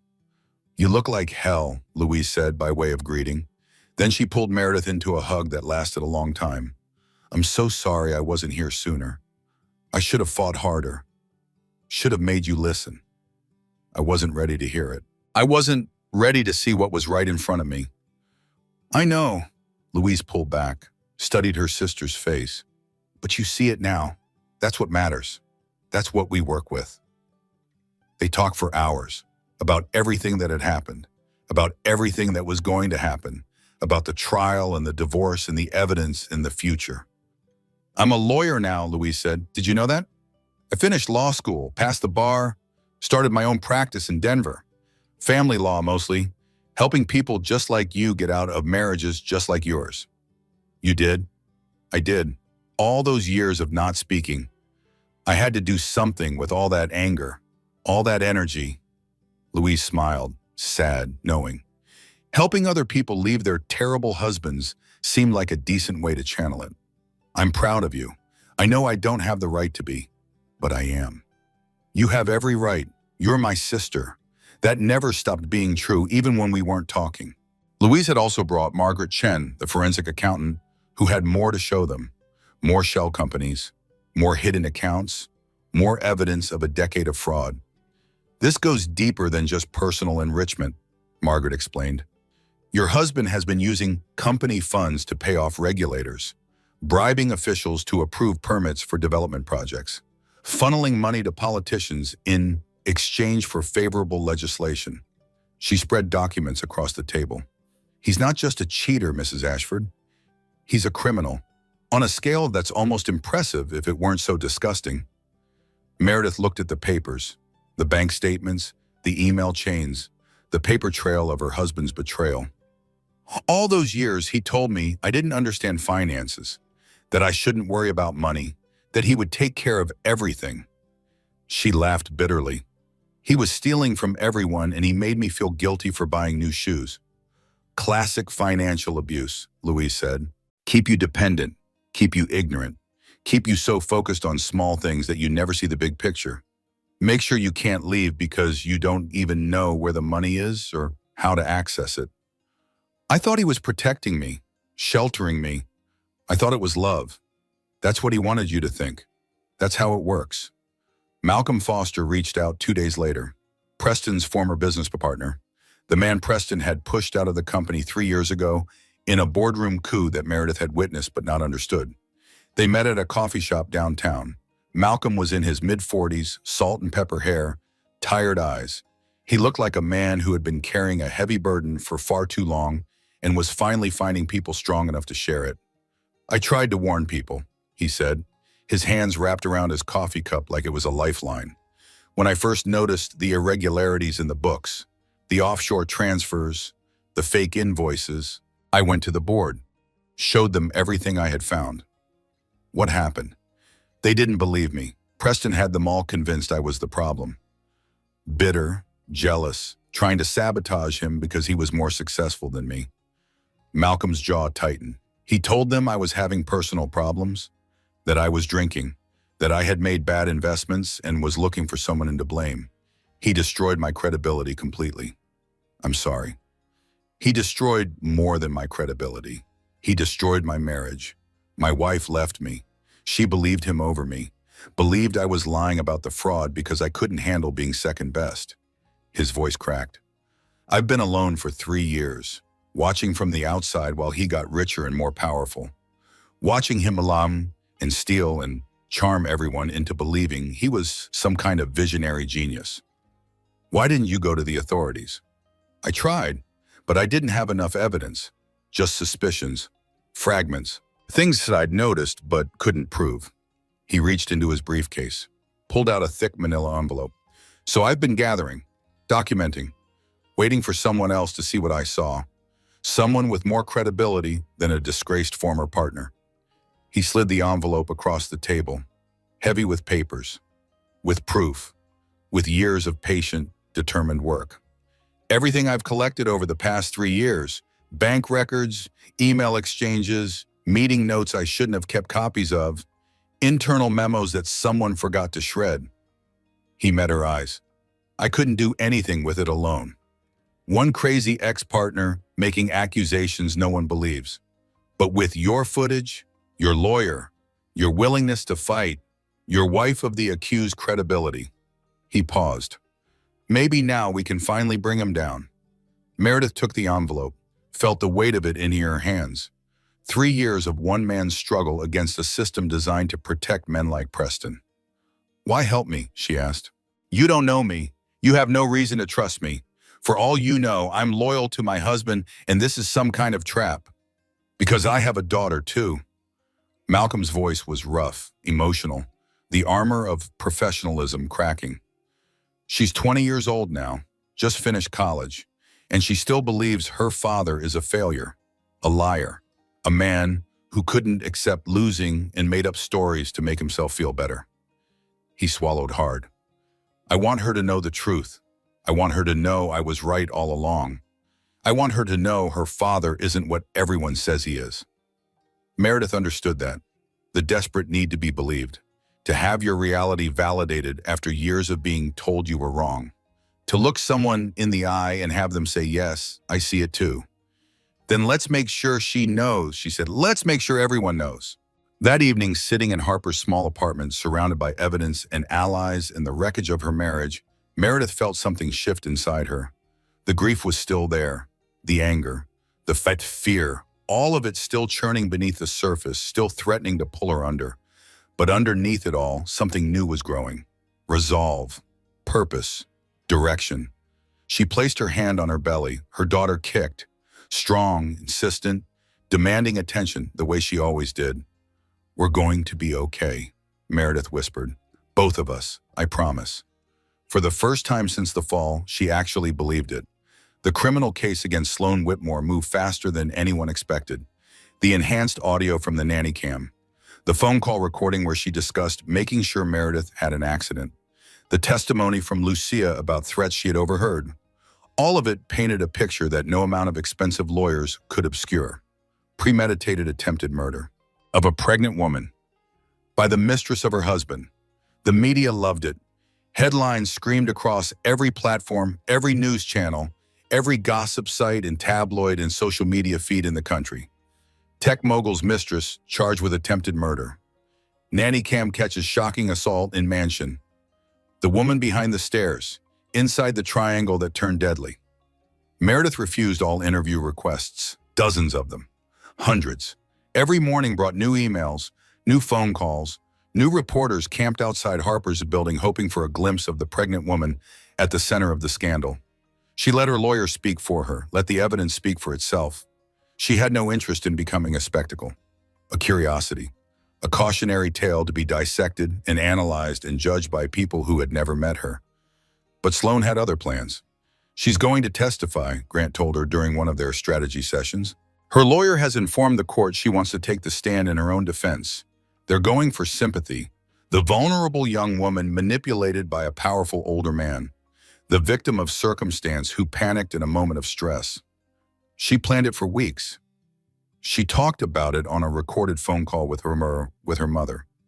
They'll claim the call was taken out of context, that she was venting frustration, not actually planning violence, that she never intended to follow through, that what happened on the stairs was a moment of temporary insanity, not premeditated murder.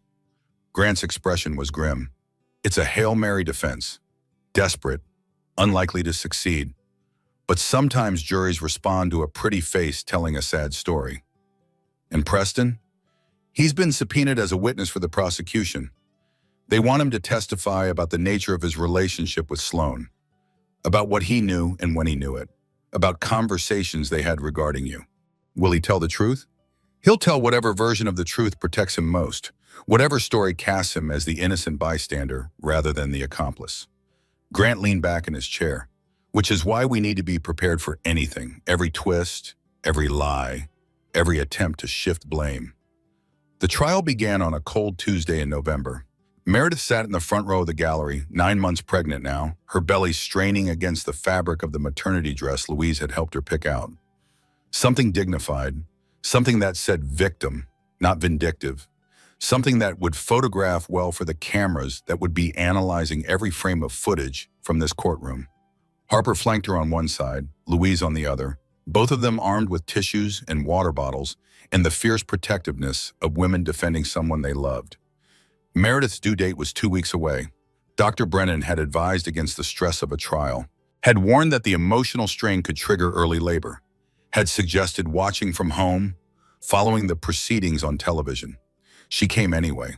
She needed to see this through, needed to watch justice unfold, needed to look Sloan Whitmore in the eye and let her know that she had survived, that she was still standing, that 22 marble steps weren't enough to break her. Sloan entered the courtroom in a pale blue dress, conservative, modest, a designer piece that had been carefully chosen to convey innocence. Her hair was pulled back in a simple ponytail. Her makeup was minimal, natural, the look of a woman who cried herself to sleep every night over a terrible mistake. Nothing like the woman in the footage who had smiled after pushing a pregnant woman down the stairs. Nothing like the woman on the phone call who had discussed making sure accidents happened. The jury consisted of 7 women and 5 men. Ordinary people pulled from their ordinary lives to decide the fate of a woman who had committed an extraordinary crime. Teachers, accountants, small business owners, parents. They would determine whether Sloan Whitmore spent the next decade in prison or walked free. The prosecution opened with the footage. The lights dimmed, the screen filled with the grainy black and white image of Meredith at the top of the stairs. Her hand on the railing, her phone in her other hand.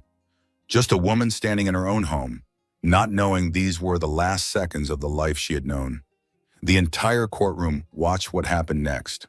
Sloan's appearance, the approach, the push, the tumble down 22 steps, the sickening bounce of a pregnant woman's body against marble, the sound of her skull connecting with the floor, and then Sloan's face. That smile, that satisfied, triumphant smile before the mask of horror descended. One juror, a middle-aged woman with gray streaks in her hair, actually gasped, put her hand over her mouth, looked away. Another juror, a young man in glasses who worked at a bank, turned pale. His hands gripped the armrests of his chair like he was trying to hold himself in place. Then came the enhanced audio. The courtroom was absolutely silent as the speakers played Sloan's whispered word. Oops, soft, clear, unmistakable. The sound of a woman who had gotten exactly what she wanted. The phone call recording followed. Sloan's voice, discussing accidents, discussing how pregnant women fall all the time, discussing her intention to become Mrs. Ashford one way or another. The casual, matter-of-fact tone of someone planning a murder, like they were planning a dinner party. By the end of the first day of testimony, Meredith could see it on the jury's faces. The shock, the disgust, the dawning realization of what they were dealing with. Sloan's lawyer tried to recover during cross-examination, questioned the audio expert about enhancement techniques, suggested the recordings might have been doctored or manipulated, pointed out that the quality was poor, the interpretation subjective, the conclusions uncertain. But the footage didn't lie. The push was there. The smile was there. The word oops was there, and all the expensive lawyers in the world couldn't make them disappear. Day 2 brought the medical testimony. Dr. Brennan took the stand in her white coat, projecting authority and expertise. She detailed Meredith's injuries with clinical precision. The concussion and its lasting effects. The fractured wrist that would require months of physical therapy. The bruises that had taken weeks to fade. The miracle of the baby's survival. In your medical opinion, the prosecutor asked, could this fall have been fatal? Absolutely, without question. Falls from that height, at that velocity, with that type of impact, frequently result in death. The statistics are clear. A 22-step fall onto marble has a mortality rate of approximately 60%. Dr. Brennan paused. Let that number sink in. The fact that Mrs. Ashford survived with the injuries she did is remarkable. The fact that her pregnancy survived is nearly unprecedented. In my 30 years of practice, I've never seen anyone walk away from that kind of fall with both mother and child intact. Can you explain how that happened? The way she fell. Somehow, despite the speed and the chaos, Mrs. Ashford managed to protect her abdomen throughout the fall. She took the impacts on her shoulder, her hip, her wrist, her head. Every part of her body absorbed damage so that her baby didn't have to. Mr. Brennan's voice softened. It was maternal instinct in its purest form. She protected her child even when she couldn't protect herself. The defense attorney had no questions for the doctor. Day 3 was Lucia's testimony. The housekeeper took the stand in her best dress, a modest navy blue she had worn to her own daughter's college graduation. She clutched her purse in her lap like a shield. Her accent grew stronger as her nerves mounted, but her voice was steady as she recounted what she had witnessed, what she had recorded, what she had saved. "Why did you preserve the footage?" the prosecutor asked. "Because I knew what I had seen was wrong. When I found Mrs. Ashford at the bottom of those stairs, when I saw the blood and the way her body was lying, and I thought she was dead." Lucia paused, took a breath. "I knew someone had done this to her. The way she was lying, the angle, it wasn't a fall, it was a push. And I knew if I didn't save the evidence, if I didn't protect the truth, it would disappear. These people have money, power. They make things disappear. What made you so certain it wasn't an accident?" "I have cleaned many houses, sir. I have seen many accidents. People who slip, people who trip, people who fall down stairs because they are old or clumsy or not paying attention." She shook her head. "This was not an accident. I saw her face, Mrs. Whitmore's face, when she came down the stairs, before she started screaming, before she called for help. There was a smile, a real smile, like someone who just won a prize." The defense attorney approached for cross-examination, confident, aggressive, ready to destroy this witness's credibility. "Ms. Rodriguez, you were terminated from your position shortly after providing this evidence to police, weren't you?" "Yes." "So you might have reason to be angry at the Ashford family, to want revenge for losing your job." "I might have reason to be angry, yes, but I didn't make up those recordings. I didn't push Mrs. Ashford down the stairs. I didn't make Ms. Whitmore smile afterward." Lucia met the attorney's eyes steadily. "I just saved what the camera captured. The camera doesn't lie. How do we know you didn't manipulate the footage, edit it to make my client look guilty?" Lucia blinked, actually laughed a little. "Because I don't know how to do that, sir. I'm a housekeeper, not a computer person. My daughter had to show me how to send email. I did plug a USB drive into the system and press copy. That's all I did. That's all I know how to do." The jury nodded. Several of them were looking at Lucia with something like admiration now. The defense attorney sat down without further questions.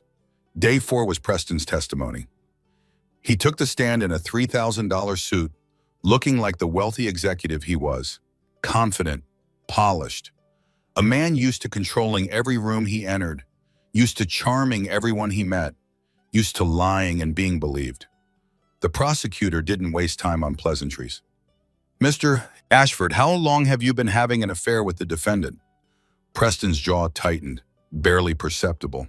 "Approximately 2 years." "And were you aware of Mrs. Whitmore's feelings toward your wife with you?"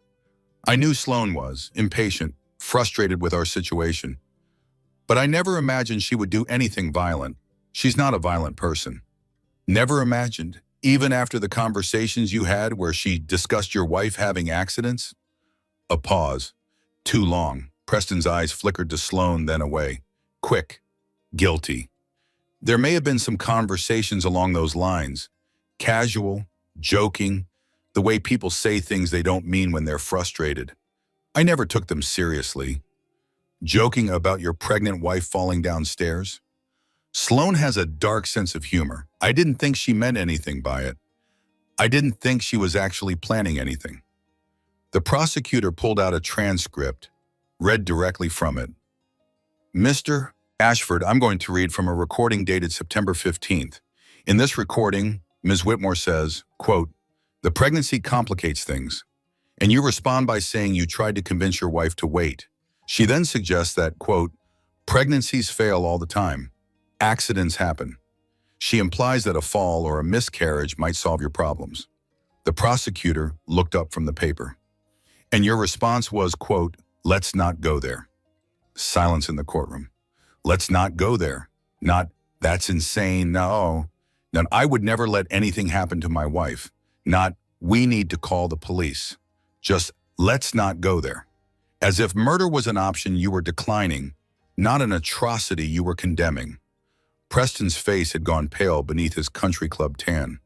I was trying to discourage her, to change the subject, to move on to other things.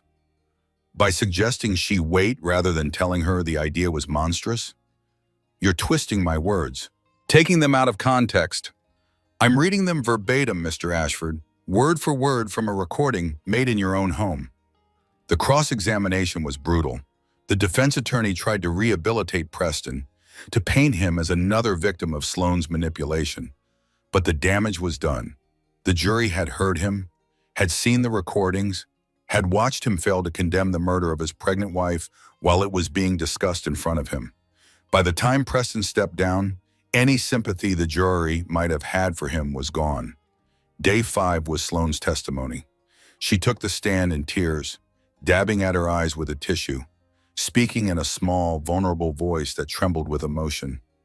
The transformation from the woman in the footage was remarkable. Complete, a performance worthy of an award. I never meant to push her, Sloane said, her voice breaking on the words.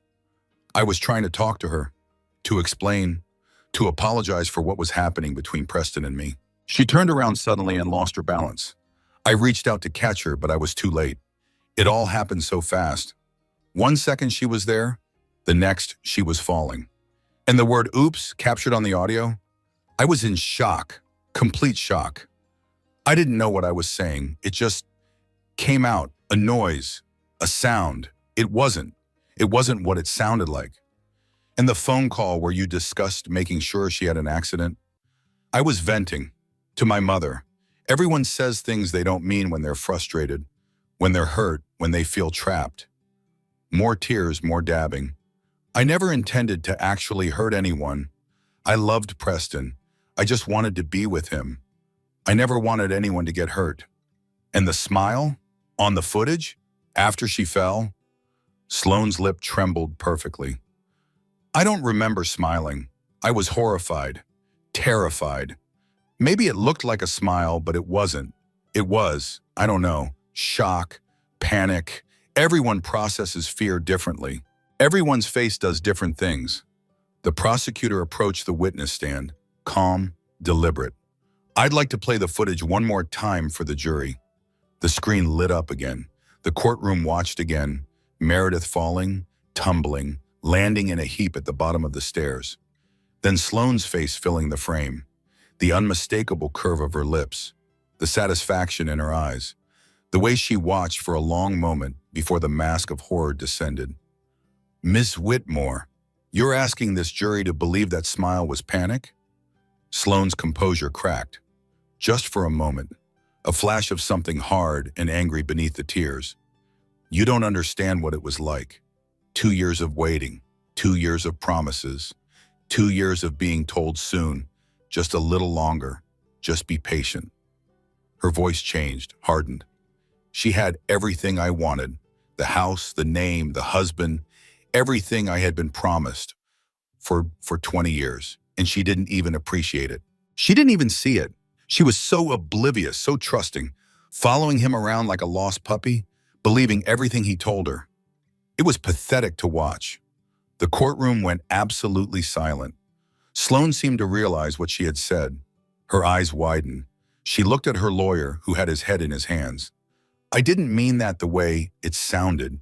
I just meant I was frustrated, emotional. No further questions, the prosecutor said.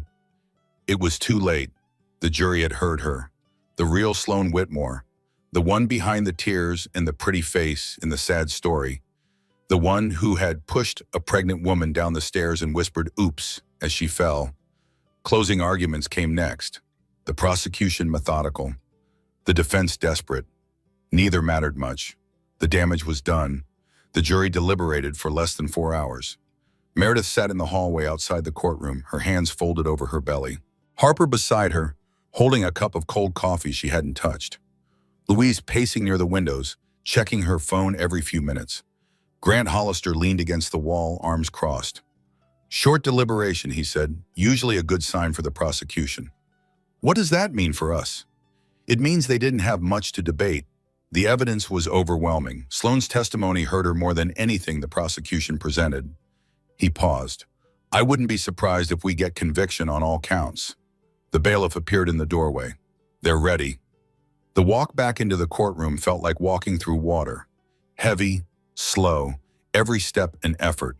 Meredith settled into her seat, her heart pounding against her ribs, the baby kicking as if she could feel her mother's anxiety. Sloane was already at the defense table. Her composure was back in place, but it was brittle now, fragile, like glass about to shatter. The jury filed in. Meredith watched their faces, looking for clues, looking for any sign of what they had decided. Their expressions were carefully neutral, professional. The foreperson stood, a woman in her 50s with steel gray hair and sharp eyes that had watched everything with careful attention. On the count of assault with intent to cause bodily harm, we find the defendant guilty. A ripple went through the courtroom. Meredith heard Harper exhale beside her. On the count of attempted murder in the first degree against Meredith Ashford, we find the defendant guilty. Sloane made a sound, small, strangled. Her lawyer gripped her arm. On the count of attempted murder in the first degree against the unborn child of Meredith Ashford, we find the defendant guilty. 3 guilty verdicts, 3 counts. Sloane Whitmore was going to prison. The judge thanked the jury, set a sentencing date for 3 weeks out. The courtroom erupted in noise, reporters scrambling for the doors, lawyers gathering papers, spectators turning to each other with shocked whispers. Meredith sat very still. It was over. The trial was over. Justice had been served. But she didn't feel victorious. She felt hollow, exhausted, like she had been running for months and had finally crossed the finish line, only to discover there was nothing on the other side. Mary? Harper touched her arm. You okay? I don't know, she admitted. I thought I would feel different, happier, more satisfied. You're about to have a baby. You're allowed to feel complicated things. Outside the courthouse, the sun was setting, pink and gold streaking across the sky like a painting. The world going on as it always did, indifferent to the drama that had unfolded inside these walls. Meredith thought about Sloane, sitting in that courtroom, watching her life collapse around her. The 8 to 10 years she would likely serve. The career destroyed, the reputation ruined. The dreams of becoming Mrs. Preston Ashford turned to ash. And she thought about Preston, watching from the gallery as his mistress was convicted, as his secrets were exposed, as everything he had built came crashing down. Was this justice? It felt like it should be, but it also felt like grief, like mourning, like saying goodbye to something that had never really existed in the first place. The car pulled up to take her home. Meredith climbed into the back seat, her belly making every movement awkward. The door closed and the noise of the courthouse faded. Her phone buzzed, a text from an unknown number. You think this is over? It's not. I will appeal. I will fight. And when I get out, I will find you. Sloane, somehow still texting from custody. Meredith stared at the message for a long moment. Let the words sink in. Let the threat register. Then she blocked the number, deleted the text, set her phone aside. Who was that? Harper asked. No one important, not anymore. That night, Meredith's water broke. She was sitting in Harper's kitchen, eating leftover pizza and listening to Louise argue with Grant Hollister on the phone about the divorce proceedings. One moment she was fine. The next, warmth between her legs and a tightening sensation in her lower back that she recognized from the birthing classes she had taken alone because Preston was always too busy. I think the baby's coming, she said quietly. The room exploded into controlled chaos. 12 hours later, in a delivery room surrounded by Harper and Louise and a team of nurses who had heard her story and treated her like a hero, Eleanor Meredith Ashford was born. 7 pounds, 4 ounces, 10 perfect fingers, 10 perfect toes, a shock of dark hair and eyes that couldn't decide between blue and gray. Perfect, healthy, alive. Meredith held her daughter for the first time and felt something crack open inside her chest. All the grief, all the anger, all the fear and pain and loss. It didn't disappear. It was still there, woven into the fabric of who she was now, who she would always be. But underneath it, pushing up like a flower through concrete, was something else. Love. Pure, overwhelming, terrifying in its intensity. "Hi, Eleanor," she whispered, tears streaming down her face. "I've been waiting so long to meet you." The baby yawned, stretched her tiny fingers, made a small sound that might have been contentment. "You're named after a judge," Meredith continued, "a woman who saw me clearly when I couldn't see myself. I hope you grow up to see clearly too, to see the truth even when it's hard, especially when it's hard." Harper and Louise stood in the doorway, crying, smiling, holding each other. "She's beautiful," Harper said. "She's a fighter," Louise added, "just like her mother." Meredith looked down at her daughter, this tiny miracle who had survived a fall that should have killed them both, who had held on through weeks of stress and fear and uncertainty, who had chosen to be born on the day her mother finally found justice. A fighter. Yes, that was exactly what she was, and that was exactly what Meredith was going to teach her to be. 3 months after Eleanor was born, the divorce was finalized. Meredith sat in Grant Hollister's office, the baby sleeping peacefully in a carrier beside her chair. Papers spread across the mahogany desk. Numbers and assets and percentages, the arithmetic of a marriage's end. "The federal investigation into Preston's finances has expanded significantly," Grant said. "Charges are expected within the month. The SEC has gotten involved, and the FBI has a forensic team going through his servers. Between the embezzlement, the tax fraud, the bribery, and the conspiracy charges, he's looking at 15 to 20 years minimum." "Good. The divorce settlement gives you primary custody of Eleanor, full ownership of the properties you're legally entitled to under the prenup, a significant portion of the marital assets that weren't frozen by the federal government." He slid a document across the desk. "Preston fought us on absolutely everything. Every asset, every dollar. His mother tried to intervene twice with bribes and threats. But the evidence was too strong. The courts saw through every tactic they tried. What does he get to keep? Legal fees, federal prison, the consequences of his choices." Grant's expression was carefully neutral. "Some people might say that's not enough, that he deserves worse. Some people might be right." Eleanor stirred in her carrier, made a small sound, settled back to sleep. Meredith looked at her daughter, 3 months old now, already developing a personality, already showing signs of the fighter she was going to become. She slept through the night most times, only cried when she was hungry or needed changing. Watched the world with eyes that had finally settled on a pale blue. Preston's eyes. That was the bitter truth she lived with every day. Eleanor had her father's eyes, would always have her father's eyes, would grow up looking in the mirror and seeing pieces of a man who had betrayed her mother before she was even born. "What happens now?" Meredith asked. "Now you rebuild. Start over. Create a new life for you and your daughter." Grant stood, walked to the window. The city stretched out below them, gray and wet with winter rain.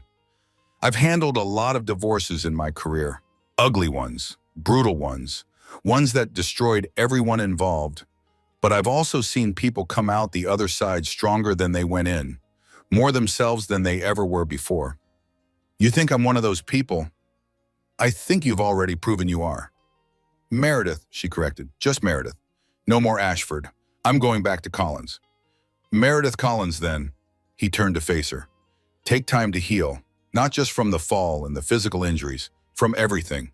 The marriage, the betrayal, the trial, the divorce. Let yourself grieve what you lost before you try to figure out what comes next." She left his office with a folder full of documents and a baby who was starting to wake up. Harper was waiting in the lobby. Louise had flown back to Denver, but called every single day. Lucia visited whenever she could, cooing over Eleanor like the grandmother she had never had. She had people. For the first time in years, she had people who were there because they wanted to be, because they loved her, not because they were paid or obligated or calculating what they could get from her. It should have been enough. But at night, alone in the small house she had rented near the coast, Meredith found herself unraveling. The divorce was final. The trial was over. Sloan was in prison. Preston would soon join her. Every external enemy had been defeated. Every battle had been won. So why did she still feel like she was falling?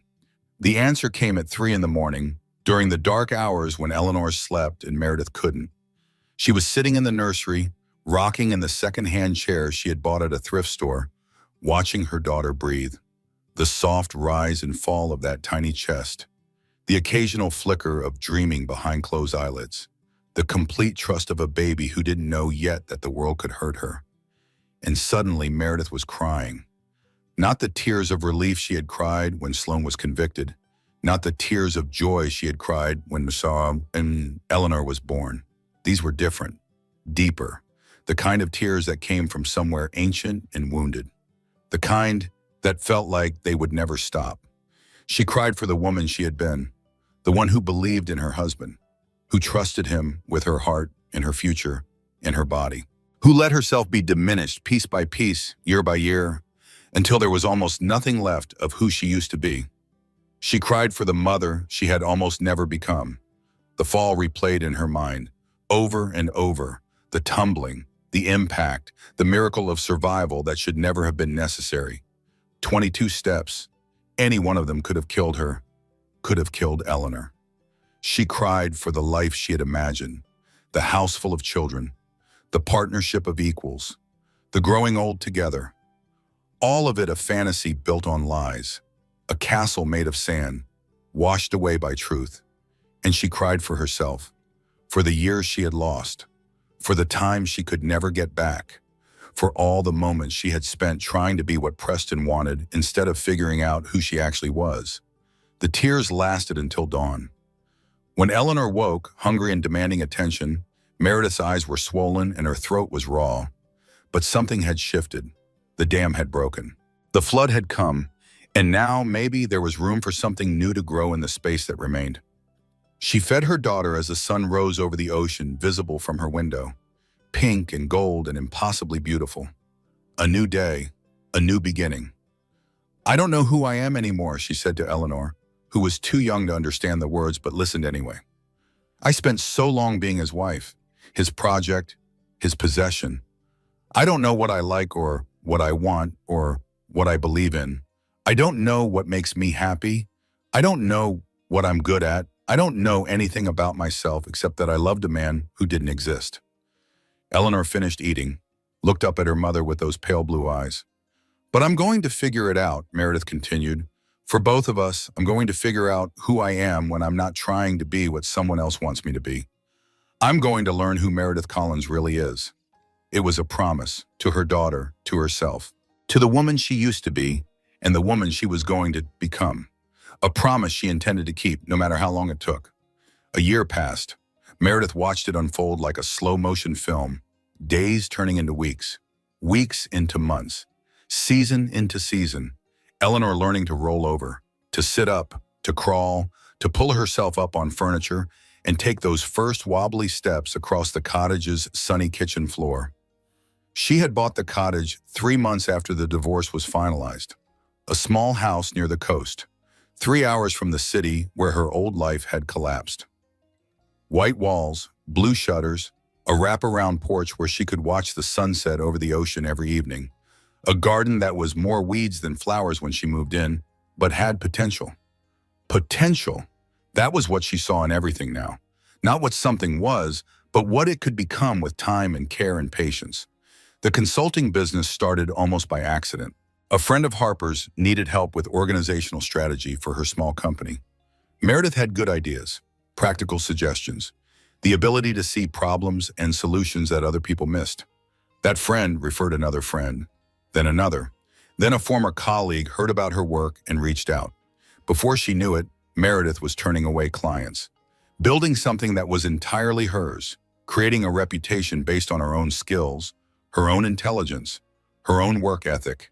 Not her husband's name, not her husband's money, not anything he had given her or could take away. She dropped Ashford officially, went back to her maiden name, Meredith Collins. It felt like putting on a comfortable old sweater she had forgotten she owned, like coming home after a long, terrible journey. Lucia came to help with Eleanor 3 days a week. She had found work with a family nearby on Meredith's recommendation, and with Meredith's glowing reference. The connection between them had deepened into something like family. The woman who had saved her life, saved her daughter's life, now sat at her kitchen table every morning, drinking coffee and arguing good-naturedly about telenovelas. "You need to get out more," Lucia said one morning. "You're always working, always taking care of the baby. When was the last time you did something just for yourself? Something fun?" "I went to the grocery store yesterday." "That doesn't count." "I bought myself fancy cheese, the expensive kind in the little wedges." "Meredith," she sighed, set down her coffee cup. I know, it's just hard to trust anyone again, to put myself out there, to let anyone get close enough to hurt me. No one's asking you to get married tomorrow. I'm just saying you should have dinner with someone who isn't a baby, a housekeeper, or your sister on video chat." Meredith thought about it. The idea of dating, of opening herself up to another person, of being vulnerable with again after everything she had been through. The thought made her stomach clench with anxiety. But underneath the fear, there was something else. A small, tentative curiosity. A what if that wouldn't quite go away, no matter how hard she tried to ignore it. "There's someone," she admitted. "Harper's been trying to set me up for months." Lucia's eyes lit up. "Who?" "A pediatrician at her hospital, David Chen. She says he's kind, patient, good with children, recently divorced himself, understands what it's like to start over." And I've said no. 3 times, 4 times, I'm not ready. I don't know if I'll ever be ready." Lucia nodded slowly, sipped her coffee. "Maybe you're not ready for a relationship, but maybe you could have coffee. Just coffee. See if he makes you laugh. See if you remember what that feels like." Meredith looked out the window. The ocean was visible in the distance, gray and wild and endlessly moving. She had learned to love that view over the past year, the constant change, the way the water was never exactly the same from one moment to the next. "I'll think about it," she said. She thought about it for 2 weeks, turned the idea over in her mind like a stone she kept in her pocket, examining it from every angle. Then Harper visited for a long weekend, and she brought Dr. David Chen with her. Conveniently, accidentally, with transparent matchmaking intentions that she didn't even try to hide. "I just thought you two should meet," Harper said innocently, "since you have so much in common. Both single parents, both rebuilding, both in need of adult conversation that doesn't involve diapers or custody agreements." David was not what Meredith expected. She had braced herself for charm, for confidence, for the kind of polished charisma that Preston had deployed like a weapon. Instead, David was quiet, thoughtful. He asked questions and actually listened to the answers without interrupting or steering the conversation back to himself. He laughed easily at small things. He didn't fill silences with the sound of his own voice. He played with Eleanor on the floor for 20 minutes, making ridiculous faces and silly noises until she was giggling uncontrollably. He helped clean up after dinner without being asked. He complimented Meredith's cottage without any of the condescension she had expected from someone used to city life. He didn't try to impress her, didn't brag about his career or his accomplishments or his plans, didn't treat her like a conquest or a project or a problem to be solved. "Your daughter is wonderful," he said when Eleanor finally tired herself out and fell asleep in his arms. "She has your smile. Everyone says she looks like her father. Maybe the shape of her face, the color of her eyes. But the smile, the way her whole face lights up when she's happy?" He handed Eleanor back carefully, gently, like she was something precious that deserved to be handled with care. "That's all you. Harper told you about everything? She told me you've been through something that would have broken most people, and that you came out the other side with your kindness intact." He paused, met her eyes. "I'd like to get to know that person, if you're willing to let me try." Meredith studied his face, looking for the hidden agenda, the manipulation, the angle. She didn't find any. Just a man, a kind, quiet, patient man who had been through his own darkness and found his way back to the light. "Coffee," she said finally. "We could start with coffee." His smile was warm, unguarded, real. "I'd like that." Coffee turned into dinner at a small restaurant by the water. Dinner turned into walks on the beach at sunset. Walks turned into long conversations about everything and nothing. Their pasts, their futures, their fears and hopes, and the small daily joys of raising children alone. David didn't push, didn't pressure, didn't try to rush her into anything she wasn't ready for. He just showed up, consistently, reliably, day after day. "I'm terrified," she admitted one evening. They were sitting on her porch, watching the sun sink into the ocean. Eleanor was inside with Lucia. The world felt soft, quiet, safe in a way she had almost forgotten was possible. Of what? Of everything. Of trusting someone again. Of being wrong again. Of letting someone close enough to hurt me. Of making the same mistakes. Of losing myself again. Those are reasonable fears. Important fears, the kind that keep you safe. But they also keep me alone. They don't have to. He was quiet for a moment. "I can't promise I won't hurt you. Everyone hurts each other sometimes, even when they don't mean to. But I can promise to be honest, to communicate, to treat you as an equal, not a possession or a project." He looked at her. "And I can promise to be patient, for as long as you need, as long as it takes." Meredith felt something shift inside her. That wall she had built around her heart, the one that had kept her safe but also kept her isolated. A crack was forming, small, but real. "I don't know if I'm capable of loving anyone again," she said. "I don't know if I remember how." "Then let me remind you." He took her hand, gently, one day at a time. She didn't pull away. Sloan Whitmore's sentencing hearing happened on a rainy Tuesday in March. The courthouse was smaller than Meredith remembered, less imposing. The hallways that had felt endless during the trial now seemed ordinary, manageable. Or maybe she had changed, grown, become someone who didn't shrink from challenges anymore. Meredith attended the hearing, not because she had to, not because anyone expected her to, but because she needed to see the end of this chapter, to watch the final page turn before she could fully move on with her life. The courtroom was quiet, somber. None of the circus atmosphere of the trial, just lawyers and officials and a few reporters in the back row, recording history for their evening broadcasts. Sloan was let in wearing an orange jumpsuit, prison issued. The designer clothes and careful styling were long gone. Her hair had grown out, roots showing, the expensive highlights faded. She looked older, harder. The pretty mask completely stripped away to reveal whatever had always been underneath. The judge read the sentencing guidelines, reviewed the facts of the case, acknowledged the impact statements that had been submitted. Meredith had written one. Had spent 3 days carefully choosing every word, not for revenge, not for satisfaction, but because she needed Sloan to understand what she had done, the real human cost of her choices. "You took something from me that can never be replaced," she had written. "Not just safety, not just trust.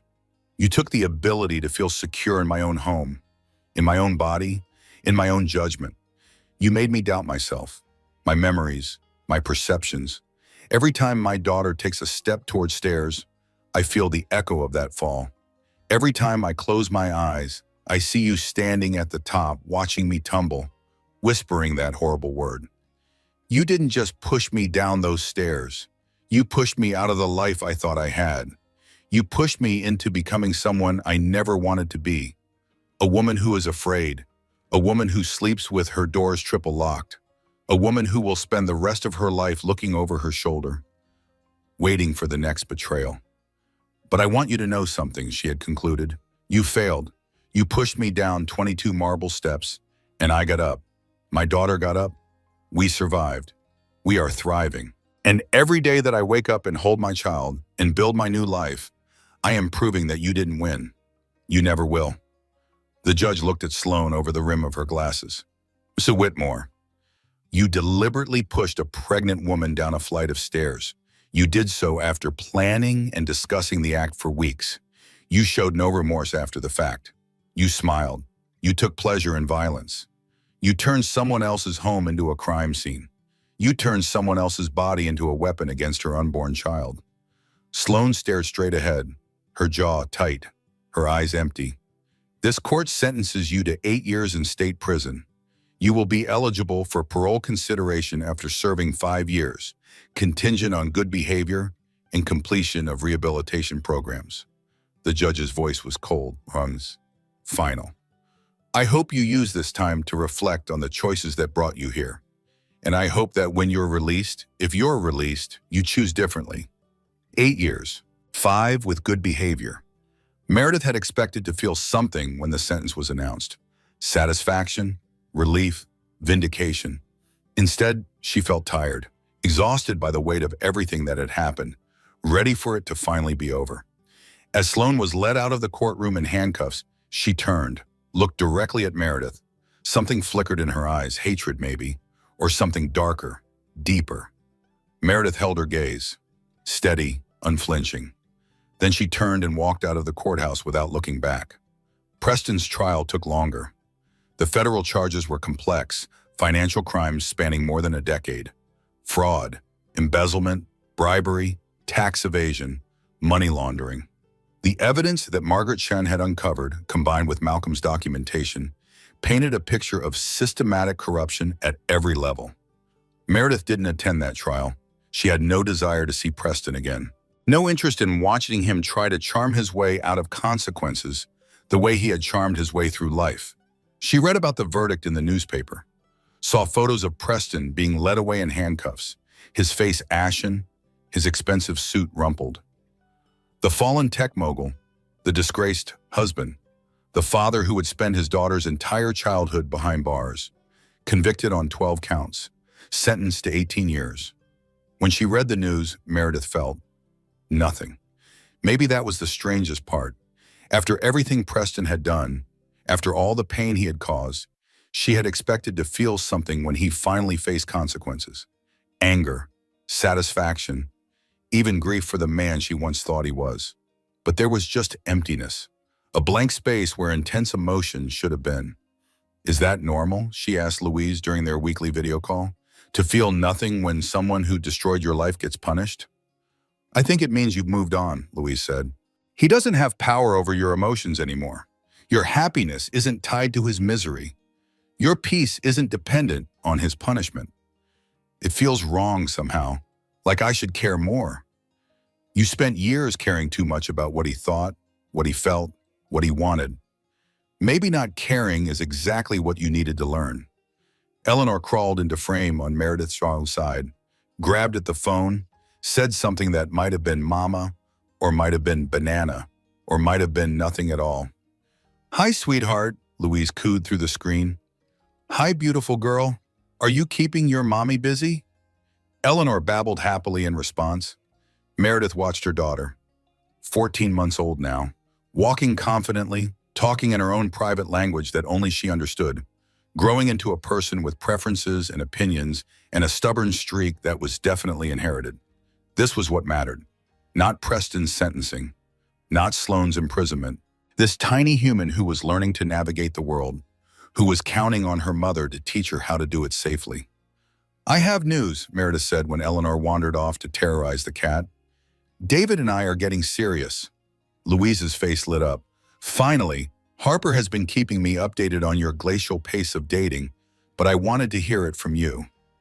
He asked me to meet his parents next month. He wants Eleanor to meet them too. That's huge, Mary. How do you feel about it?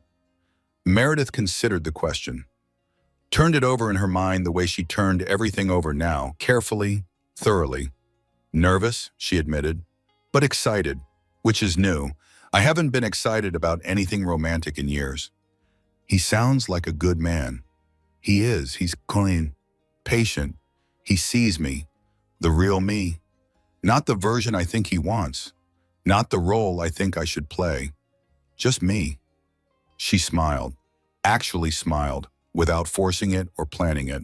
And he still wants to be around. That's the miracle. That's not a miracle, Louise said. That's love. Real love. The kind that doesn't ask you to be anyone other than who you are. Love, the word had felt poisoned for so long, corrupted by what she had experienced with Preston. But David was teaching her that love didn't have to mean control. Partnership didn't have to mean diminishment. Trust didn't have to mean vulnerability to harm. I'm scared, she admitted. I'm so scared of getting it wrong again, of being fooled again. That's why you're not going to get it wrong, because you're asking the questions now, paying attention, trusting yourself. Louise paused. And because you have people who are watching out for you, Harper, Lucia, me. If David turns out to be anything less than he seems, we'll be the first to know and the first to tell you. After the call ended, Meredith sat in her cottage kitchen and listened to Eleanor play in the next room, babbling to herself, knocking blocks together, occasionally shrieking with delight at something only she understood. This life she had built, this small, quiet, imperfect life. It was hers. She had created it from the wreckage of her marriage, piece by piece, day by day, brick by brick. The fall didn't break her. The betrayal didn't break her. The man who was supposed to love her tried to break her and failed. She was still here, still standing, still moving forward. That was the only victory that mattered. 2 years after the fall, Meredith stood on the porch of her cottage and watched her daughter run through the garden. Eleanor was 2.5 now, all wild curls and endless energy. She was chasing butterflies through the flowers that had finally started to bloom properly, laughing at nothing in particular, marveling at everything she encountered. The garden had been transformed over the past 2 years. Meredith had spent countless hours on her knees in the dirt, pulling weeds, planting seeds, learning through trial and error what would grow in the salty coastal soil. Now there were rows climbing the trellis by the back fence, lavender lining the pathway, a stubborn patch of sunflowers that Eleanor had insisted on planting herself. "She's going to be a force of nature," David said, stepping out onto the porch with 2 cups of coffee in his hands. He handed one to Meredith, settled into the chair beside hers. Their chairs, his and hers, positioned together so they could watch the sunset over the ocean every evening. "She already is." Meredith took a sip of the coffee. Perfect. David had learned exactly how she liked it. Not too strong, just enough sugar. Her daycare teacher says she's a natural leader, organizes the other kids into elaborate games, gets upset when they don't follow the rules she's invented. Wonder where she gets that from. Meredith elbowed him gently. "I am not that bossy. You reorganized my entire kitchen last week. Your spice rack was in alphabetical order. Who puts paprika before oregano?" He laughed, that warm, easy laugh that had become one of her favorite sounds in the world. "I love you." The words came easily now, after 2 years of practice, 2 years of learning to trust again, 2 years of letting someone see her at her worst and discovering they still wanted to stay. "I love you too." Eleanor came running up the porch steps, clutching something in her fist. "Mommy, look, I found a ladybug." Meredith leaned down to examine the discovery, a single red-spotted beetle crawling across her daughter's palm. Delicate, beautiful, perfectly ordinary, and completely magical to a 2-year-old. "That's wonderful, sweetheart. Can you count the spots?" 1, 2, 3, 4. Eleanor held up 4 fingers triumphantly. 4 spots. Very good. Now put the ladybug back in the garden so she can find her family, okay? Eleanor nodded seriously and raced back down the steps. The ladybug was deposited carefully on a rosebush with great ceremony. Then she was off again, chasing the next adventure. "I got a letter today," Meredith said quietly, "from Preston's lawyer." David's expression shifted. Careful, supportive, ready for whatever came next. "Another appeal on custody?" "3rd one this year." She pulled the envelope from the pocket of her cardigan, still sealed. "His mother is funding them, even from prison. With his empire in ruins, he's still trying to control things, still trying to win. What are you going to do?" Meredith looked at the envelope, at her name printed in cold official letters. They still used Ashford, even though she had been Collins for nearly 2 years now. "I'm going to give it to Grant. Let him handle it the way he's handled all the others." She tucked the envelope away. "The courts have seen the evidence, heard the testimony, ruled in my favor every single time. Preston can file appeals until he's 100 years old. It won't change anything." "Eleanor doesn't ask about him?" "Not yet. She doesn't know she has a father out there somewhere. Doesn't know she's supposed to wonder." Meredith watched her daughter dancing through the garden, arms outstretched, chasing sunlight. "Maybe someday she will. Maybe someday I'll have to explain. Tell her the truth about who her father is and what he did. But for now, she has everything she needs. Love, stability, people who show up for her every single day. She has you. She has us. Meredith reached for his hand, intertwined their fingers. She has Harper, who spoils her completely. Louise, who video calls every week to read her stories. Lucia, who teaches her Spanish and makes her empanadas and treats her like a granddaughter. Malcolm, who sends birthday cards even though he's never met her. A whole community of people who chose to be in her life because they wanted to be, not because they had to. That's more than a lot of people have. It's more than I ever had growing up during my marriage. She squeezed his hand. I used to think family was about blood, about obligation, about the people you were stuck with, whether you wanted them or not. Now I know it's about choice. It's about the people who choose you and who you choose back. David was quiet for a moment. Then he reached into his pocket, pulled out a small velvet box. Meredith's heart stopped. I was going to wait, he said, until dinner, until the sunset, until I had planned the perfect moment with flowers and music and everything you deserve. He opened the box. A simple diamond ring glinted in the afternoon light. Beautiful, elegant, nothing like the ostentatious rock Preston had given her, designed more to impress others than to mean anything. But I don't want to wait anymore. I've been waiting to find you my whole life, and I don't want to waste another minute pretending I'm not completely, terrifyingly, wonderfully in love with everything about you. Meredith stared at the ring, at this man who had shown her what love was supposed to look like, who had been patient when she needed patience, gentle when she needed gentleness, strong when she needed strength, present in all the ways that mattered. I know you've been hurt, David continued. I know trust doesn't come easy anymore. And I'm not asking you to forget what happened. I'm not asking you to pretend the past didn't shape you. I'm asking you to believe that the future can be different, better, that we can build something together that's based on honesty and respect and partnership. Something that's about lifting each other up instead of tearing each other down. Eleanor came running back up the steps. Noticed what was happening. Her eyes went wide. What's that? Is that for Mommy? David laughed, looked at Meredith with eyes full of hope and fear and love and vulnerability. That depends on what Mommy says.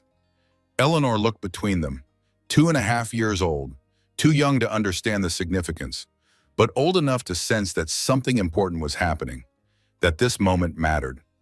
Meredith thought about her journey, the fall, the hospital, the footage, the trial, the divorce, the darkness, the slow, painful climb back into the light.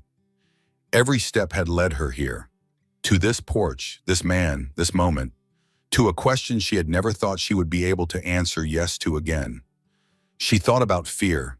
She had been so afraid for so long, afraid of trusting, afraid of loving, afraid of being hurt again, afraid of making the same mistakes. But she had also learned that courage wasn't the absence of fear.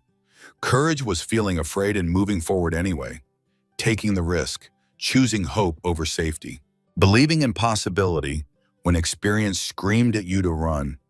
Yes, she said. David's face transformed. Joy, disbelief, wonder.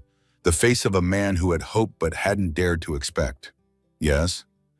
Yes, she laughed, tears streaming down her face, happy tears, the kind she had almost forgotten existed. Yes, I'll marry you. Eleanor cheered even though she didn't fully understand why. Jumped up and down on the porch, clapping her hands. Yes, Mommy said yes. David slid the ring onto Meredith's finger with hands that trembled slightly. It fit perfectly, like it had been made for her, like it had always belonged there. I love you, he said. I love your strength and your kindness and your courage. I love the way you love your daughter. I love the life you've built out of nothing but determination. I love who you are and who you're becoming. I love you too. Words she had thought she might never say again. Words that felt true in a way they never had before. I love you and I'm terrified and I'm choosing to do this anyway. That's the bravest thing anyone's ever said to me.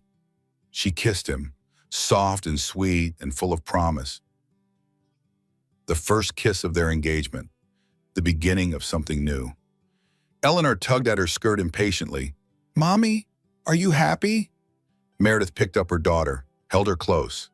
This tiny miracle who had survived so much, who had given her a reason to fight when fighting felt impossible, who had taught her that some things were worth any amount of pain, any amount of struggle, any amount of fear. "Yes, baby, Mommy is very happy."